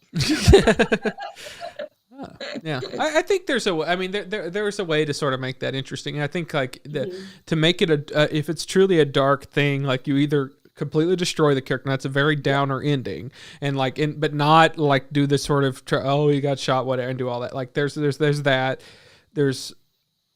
or you make him sort of like giving into the sort of thing that he's resisted this whole time, like that, and because that what he really wanted was just fame at the end of the day. I think that's a solid sort of thing. But anyways, let's talk about what the actual film is, with what actually happens in it. Yeah, I thought Clark Gregg, his performance was really great. I thought that he really gave a really great performance in this movie. And then everybody else did some really great performances with what they had. There was some standout weird things of like people come in at different, like Niecy Nash was like a weird one of like almost as if they acted like this had been set up before, and it had it like I it have made a feeling, something got cut. Yeah, I think so too. Didn't you get that impression? Yeah, something was cut. Because she just entered into it like she'd been there all along. And he says we're back in business, like this, like they had recently shut down, or they'd shut down years before or something, and you're going to get paid. And so like, which had not been set up, but it makes sense that had been references that he kept losing clients and everything. But that was so I guess previously he had a bigger sort of agency, and that she was, or at least him by himself, but had more clients and had like a operation. It's kind of like the movie started 10% way into the story, right? It's like the story started here, and then the movie started like 10 minutes later. If you needed to have like a scene with, like, you could have opened with her or something, and like and like him being like, I'm sorry, I don't have the expense, I can't, like you could either have her firing her or having it be still that was set years before, but he's like, they're kind of talking about the business and like, we're on tough times or something. Like, they could have been set up if you really needed that character or whatever. I mean, that it's possible that existed and it got cut for time, because I mean, it wasn't, I guess, entirely necessary. Well, I didn't realize that he had more actors until I read the synopsis, because they never, they until you saw Niecy, you didn't realize, he had other clients other than this one kid. I think they let that whole sequence with Molly Shannon and that kid and all that go a little bit too long, because it took away from building his story. Well, so would you? What about William H. Macy though? Before we get away from Niecy, because William H. Macy too, like, was in it for 5 seconds. And it was like, yeah, I think he was just a cameo. Yeah, it's just a cameo. Okay, because his wife was in it. All right. I guess I would also agree. Yeah, like wasn't necessary. Well, didn't you get the weird feeling that, and I could be wrong about how he handled that, but I assumed, but then it kind of was undercut and didn't want to make sense, but I thought he was going to be her ex-husband. Yeah. Like Amanda Pete's ex, the way that he was so protective of her and everything, and that's where I thought that was sort of suggesting out is that she worked for him or whatever. Because like we had brought up this ex-husband who was jealous and everything, and that thread never went anywhere. And then you bring up trying to scare him with oh, that's my ex-husband.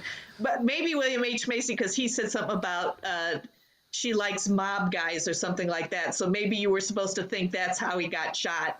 Why he got shot at the beginning, or like to throw you off the. Oh yeah, I guess it could have been. Yeah, that could have been. I didn't work if it was, but. Yeah, I did love when they brought him the script. And they scanned his eye. I mean, they did all that stuff to make sure that their script was protected. Because you read about that, You do.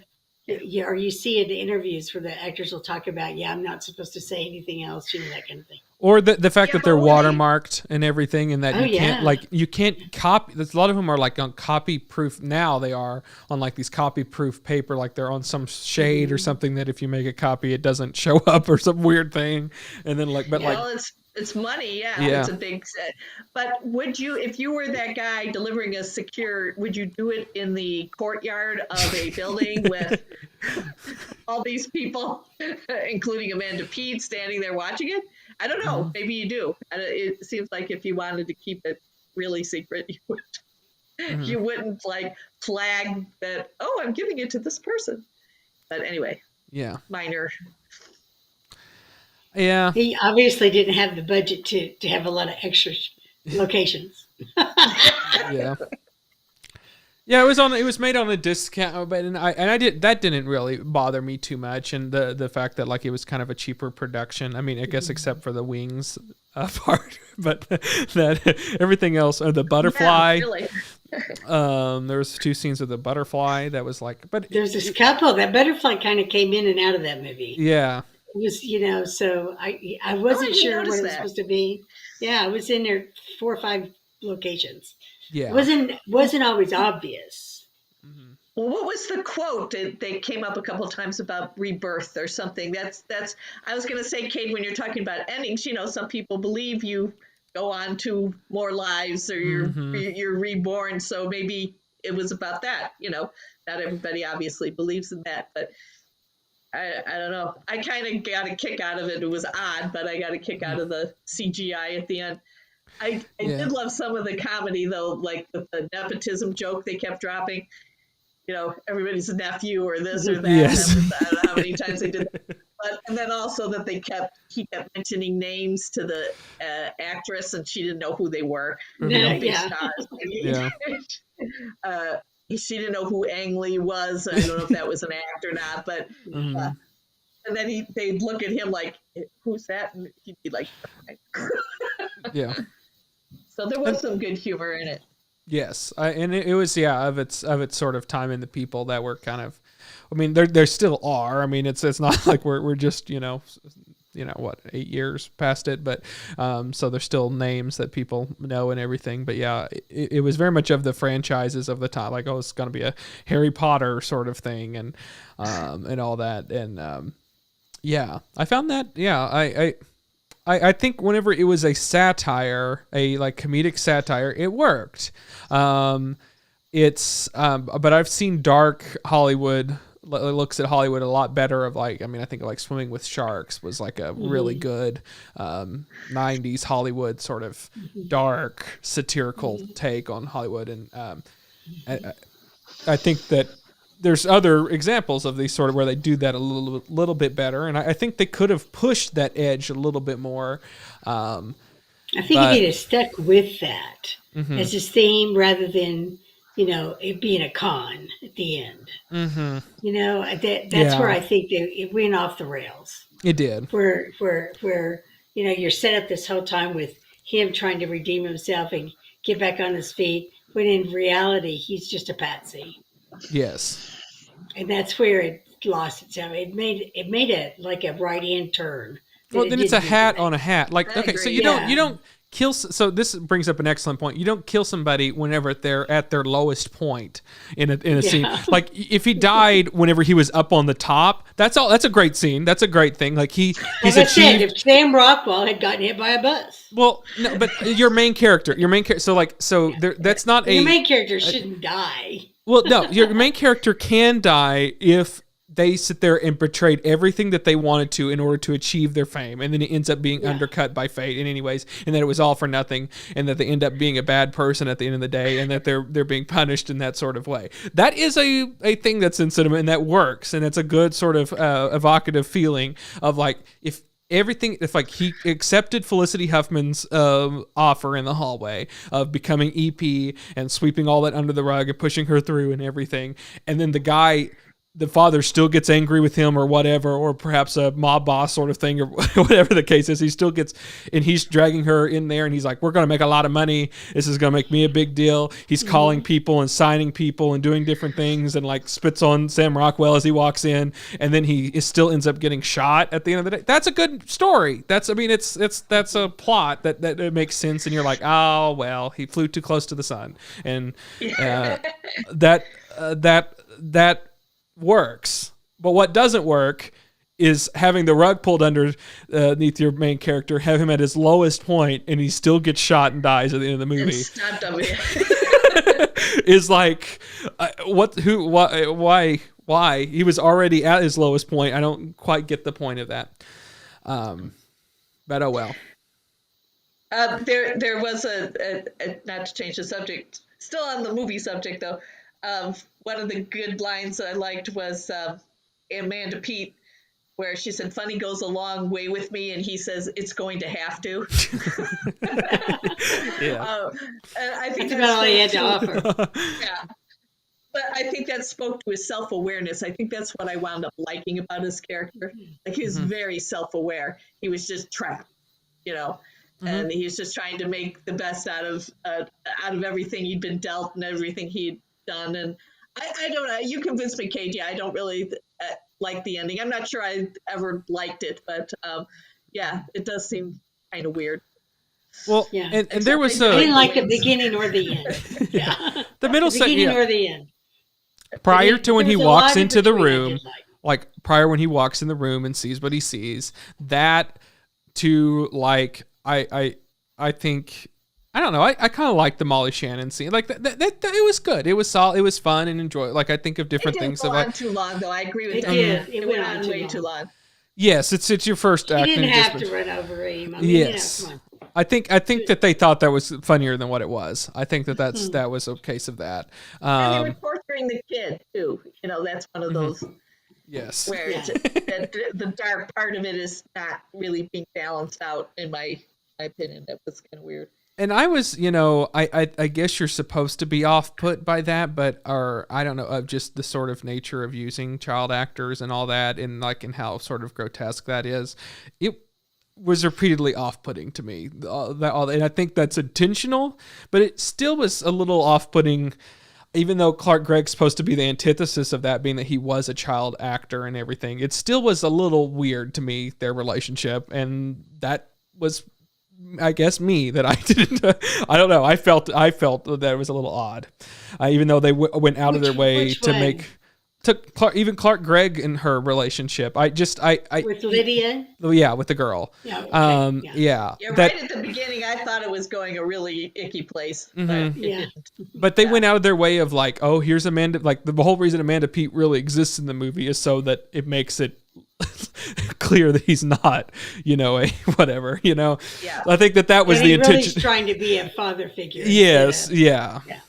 And so the darkness of the story about again, I don't want to spoiler alert, but what happened in the past with a particular young child that he was the agent for and all that, that was, I don't know, that was a little too dark. I was curious though, like what didn't make sense to me, maybe you guys can explain it, maybe I missed it, when, she obviously latches on to him, right, for what turns out to be a con, but I couldn't figure out why she latched onto him. Like there was no plot, like they didn't explain. So it was like kind of telegraphing that it was a con, because why would she, after witnessing what she witnessed in the, during audition, I guess except that he thought she was really in trouble. So that meant he really liked her acting. But that's when she knew she could take him.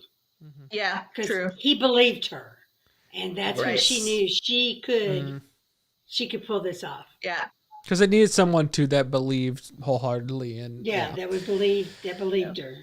But and to me, I mean, like without the explanation that comes later, I sort of assumed it was that he saw her in a way that still no one else really did. Like they saw how they could use her in sort of ways, and I thought that he was like saw talent and but also kind of how he could help. She seemed maybe like a good person. later Everyone on, else, yeah. but I mean, just that initial scene where she first sees him, it's not the first person I would have gone, oh yeah, he should be my agent. Well, she's backed into a corner at one point of like when she's asked. I mean, this is off screen, but she explains that in the diner of like, "Who's your agent?" I guess, and that's the one agent she's met in Hollywood. So I do think that maybe was that. But then like why? I think then they're at the diner and she sees how all that. I don't know. Clark Gregg. I think the highlight of the movie to me is his. As things start going wrong, I love that in sort of cinema, and he like becomes more and more desperate. Like desperation is like really good, and he nails that of like everything. He breaks his thing, and he's like duct taped it, and just all these different like, and he becomes and he gets he becomes hurt and different, and just and he's disheveled and more like that. I love, and I think that was the highlight of the movie of just his sort of desperation to like he's burned so many bridges and he's betting it all like it's kind of a uncut gems in some way of like where he's like very like obsessed with this one thing because it's the one thing that's going to get him out of that. He's betting everything on this, and so that part works really well. And I do like that he was competent. Like, how many times do you see the main character starts to dig himself out of a hole, but then he self-sabotages, right? It's like he doesn't come through. And this guy really did. Yeah. And made a really tough choice, along the way. But at least because I'm tired of that story. It's like, oh, yeah, he got his big break, but then, oh, yeah, no, he blew it. It's like... Yes. Too often, yeah. And we'd be remiss to say if the character, what was the character's name? The girl, Lydia or something like that. Livy. Yeah. They're from Tulsa, where we're at. So just thought I would say that. In the movie. In the movie. In the movie. And I guess he's supposed to have like an Oklahoman accent, is what. I couldn't tell. That's what he was supposed to have. He was supposed to be a rube, so I'm not so sure that was a good thing that they were from. Yeah. I almost thought he was in on the con there for a while because he was so over the top. Oh, and I love that scene where they go and he's like, you're going to have to throw a fit there. And like the tension there of like him wanting that money and then him like playing that and then him like, you got to press the button. Like I love that little scene was really good. Mm-hmm. Yeah. I did too. Yeah. Do you have anything, Diane? Any more to say? Nope. Diane, would you recommend this movie and what would you rate it? I would recommend it, but I don't. I guess I'd give it 2 shots of whiskey because that's what her dad drank. He was an alcoholic. Yeah, he ordered. Why he could not rescue her. He ordered something like that. I don't know. I think you're right. Yeah. And then Clark Gregg ordered some. Yeah. He ordered a tonic. Yeah. Mm-hmm. I don't know if you have a tonic emoji. Well, I have the... It would be a taller glass with a lime in it. Well, I have this. It's what you said before. Yeah, 2 whiskeys. I got 2 whiskeys. I would recommend it. I mean, I don't know that it's... Of the 2, I preferred Maggie's plan. But just because the acting in it and the people that were in it. But then, Trust Me has some really good performances in it. I mean, even Molly Shannon. I mean, all these little bitty pieces in there. And William H. Macy. He was like a psychotic. I don't know exactly what he was, but that little bitty scene he was in was so good. So. Yeah. Ava, would you recommend this movie and what would you rate it? I would. Ditto, really. Diane really said it all. I would give it like 2 sets of angel wings. Okay. I don't know if I have angel wings as an emoji. I have money with wings. That would work, right? Yeah. A butterfly? Oh, I could do a butterfly. Give her some butterflies. She's a good butterfly lady. Okay. I'm not going to touch that. The you said 2. Is that what you said? Yeah. Well, great. Yeah. I would. I think I wouldn't recommend buying it like I or renting it like I did. You know, Yeah, it'd be better if it was free. If it was free, yeah, I would like if it was on some streaming service or whatever. Like I would say go. I mean, I would recommend renting Maggie's Plan if that what we said sounded interesting to you. This one, if it was on Netflix at some point, or if it was on some streaming service that you had and it was free, if it was on TV or whatever, then sure, I would say watch it and everything. It's actually the comedy when it hits, it's really funny, and it's just great seeing sort of actors having fun. So when it was fun, I really did enjoy it. When it tried to be heavier, I don't think it hit the mark. It could have been an interesting thing, but I didn't think it really did well. But the performances are what really made the movie, I thought. I'll give it a bat wings. Okay. I like those butterflies. Yeah, or bat. It's blue butterflies. I like those This butterflies. rhyme or saying or whatever keeps popping in my head when we get to reviews. It's very, very old. When she was good, she was very, very good. And when she was bad, she was horrid. My grandmother used to recite that. I keep thinking that movies a lot of times. It's like when it was good, it was very, very good, but when it was bad, it was horrid. Yeah. Which I don't think applies to either of these movies, but it can apply to a movie. Yeah. As well. But yeah. Well, when these and that's one thing I think both of them had in common was when it hit its mark, it really hit it. I mean, yeah. But leave out the second half of that saying. Yeah. They were very, very good. Yeah. I think it does have some.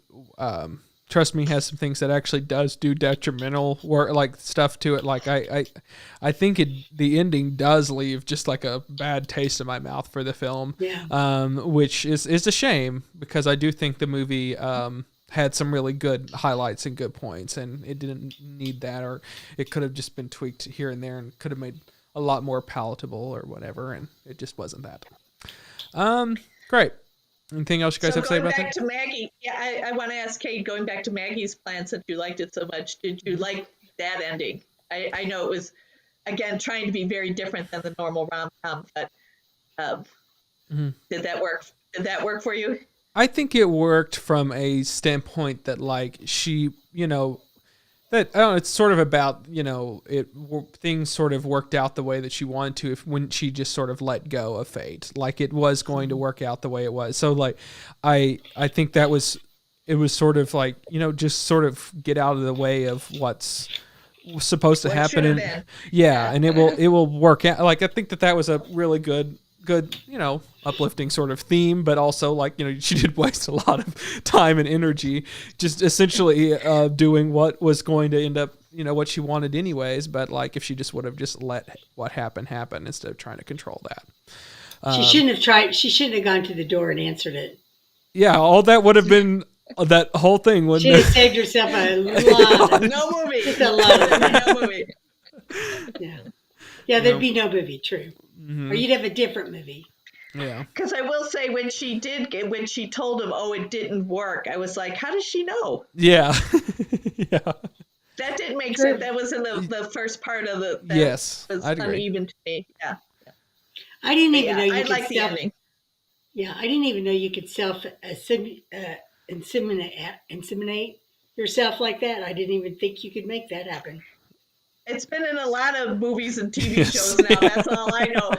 Even Grace and Frankie. Grace and Frankie, yeah, where they're running down the hallway, yeah. Yeah. And Jennifer Aniston did a movie. I think it was her. It's in the bathroom during a party, and it gets mixed up. She winds up getting pregnant by her best friend. She thought she was getting pregnant by some other guy, and that's the whole premise of the movie. It's The Dilemma. That wasn't not. It was.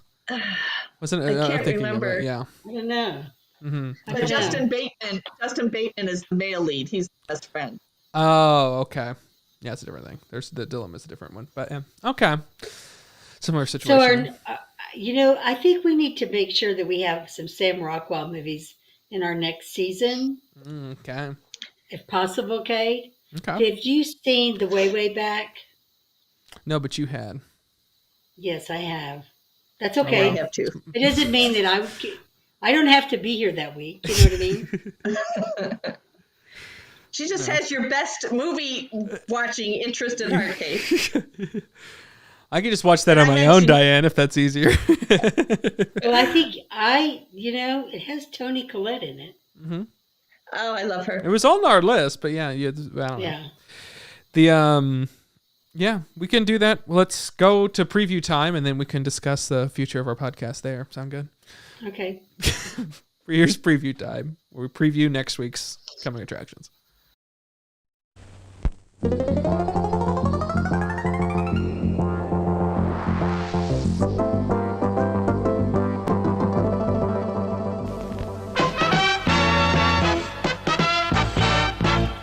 And now, preview time.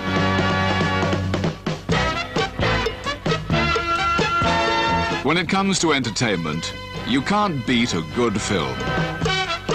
So let's take a look at what's coming your way. Well, let's take a look at what's coming your way. Well, so next week is our final episode of the season, of season 2 of Double Feature Movie. Sorry, Ava. That will be, we'll return in the new year at some point, at a later time, in which we'll announce. But yeah, that's the end of this section of 15 episodes. Can you believe it? It'll be 30 episodes next week, Diane. It's amazing. It's amazing. So yes, that'll be our final one of the season, and then we'll, of course, later do our rankings, our top and least favorite movies of this season too. So look forward to that after we finish the season next week. So next week's movies are the dark crime thriller genre or drama starring Joaquin Phoenix. It's from 2017 and it's called You Were Never Really Here. It's supposed to be brutal and dark. And then our second movie is Muppets Most Wanted. So, You're kidding, right? Nope, that is what we're ending the season on. Which is also a crime. On a high note. Yeah, it's also a crime. I don't know, somehow some sort of caper of some sorts. I love the Muppets, Diane. I hope you know that. It's the one Muppet movie. I did not know that. One Muppet movie I have not seen, and so it didn't get too great reviews. But then again, I mostly like the least liked Muppet movies. Like I like the Great Muppet Caper more than the Muppets movie. So when they kind of do some genre things, I'm a big fan of it. I like Muppets Go to Space. I've seen all the Muppet movies, so except for this one. So we're gonna have fun, Diane. This has Ricky Gervais in it. Yeah, Gervais. Yeah, Tina Gervais Fey. and Tina Fey. I mean, it's got some interesting people. Mm-hmm. Yep. It's got an 80 on Rotten Tomatoes. Yeah. It's supposed to be good. I think that people said it wasn't as good as the reboot, the Muppets reboot, which I wasn't a huge fan of. But so I don't know, when they do sort of genre, it has a higher rating than Maggie's Plan. Yeah, it does. Yeah, I don't know. We'll see. Okay, it's on Different the Disney voting Channel. audience. Yes, it's on Disney Plus, and then It's on I don't Disney know. Plus. I don't know. The other where one was on Amazon. Oh, okay, so if you perfect. if you have a subscription to Amazon Prime, then it's free, or you have to rent it. Well, perfect. They so it should be a good week. I don't know. We'll see. Yeah, at least it'll be Diane and I, and we'll talk about those movies, really dissect them and give our our thoughts on them. Should be fun. Ava, since this will be your last time, you'll be in the comments next week, I'm assuming, watching along. Sure. But this is your last time on camera for the season. Did you enjoy watching and being on various episodes of the season? Oh, very much, very much. So Good. Thank you so much for having me. No, It's been a lot of fun. no problem. I enjoy having you on there. It's a nice break. I mean, last week, Diane and I, when it's your weeks, it's lighter fare and it's nice breaks. From some I of the enjoy looking forward to the movies whenever you're going to be on it because I know that I'm going to at least enjoy them. I'll take that association.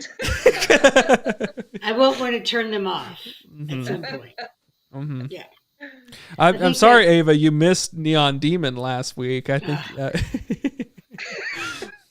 I like hearing about it, you guys. I keep telling you, I'm so empathetic. Like just you talking about it, I'm sure is like triggering. you seeing. Doesn't make any sense. Yeah. Like it's probably the equivalent of you watching it. Like if I watched it, like there's no way. But am I making any sense? So just hearing about it, you are providing an education. So. Well, perfect. Feel it. It has some similar themes to Trust Me, I guess. We could have made that a double feature. It's about Neon Demons. Neon Demon.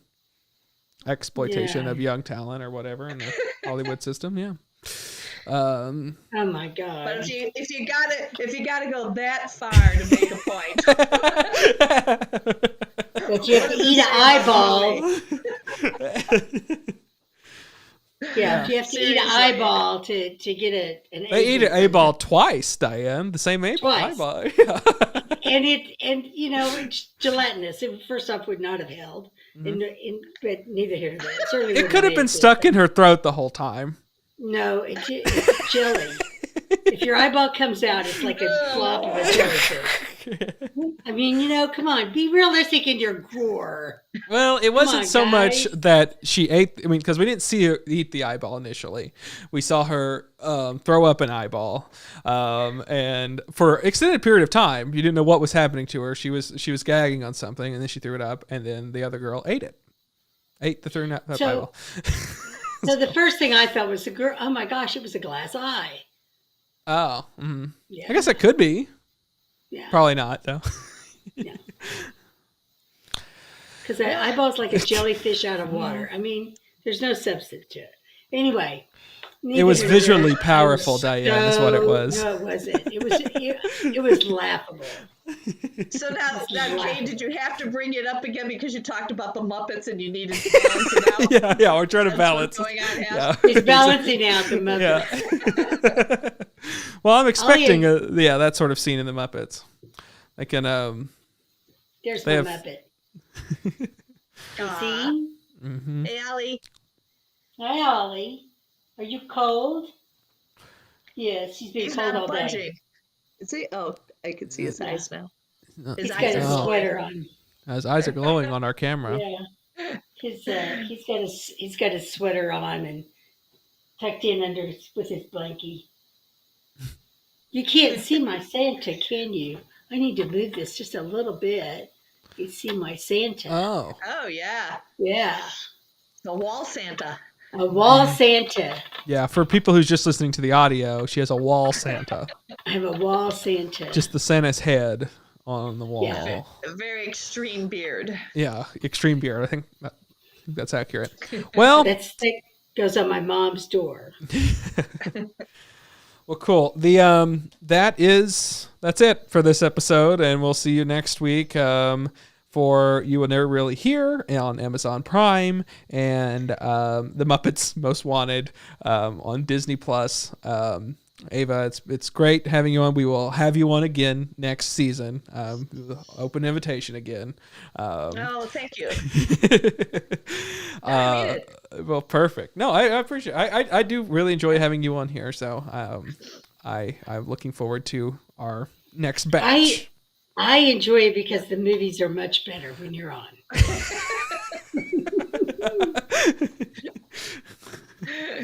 Yeah. So let's see what next year's list looks like. Next season's list look like. Mm-hmm. Yeah, I'll know if Cade's telling the truth about having me on by the list. That's right. It's like I need to sign it into my contract, right? That every third episode we should get lighter fare movies so Ava can be on. There you go. You have to be Ava approved movies. Remember, I'm Diane's lady in waiting, so that's right. That's a good use of my my job. Yeah, we might have to reopen contract negotiations, Diane. Yeah, I need a contract. Let me tell you. You put me through some really bad stuff, Cade. I may be scarred for life now. Yeah. Well, at least you'll have memories later to look back on. Yeah, and great. Yeah, when I start having to take antidepressants. Yeah. Well, great. That's been the 29th episode of Double Feature Movie Club. We will see you next week. Bye. Bye.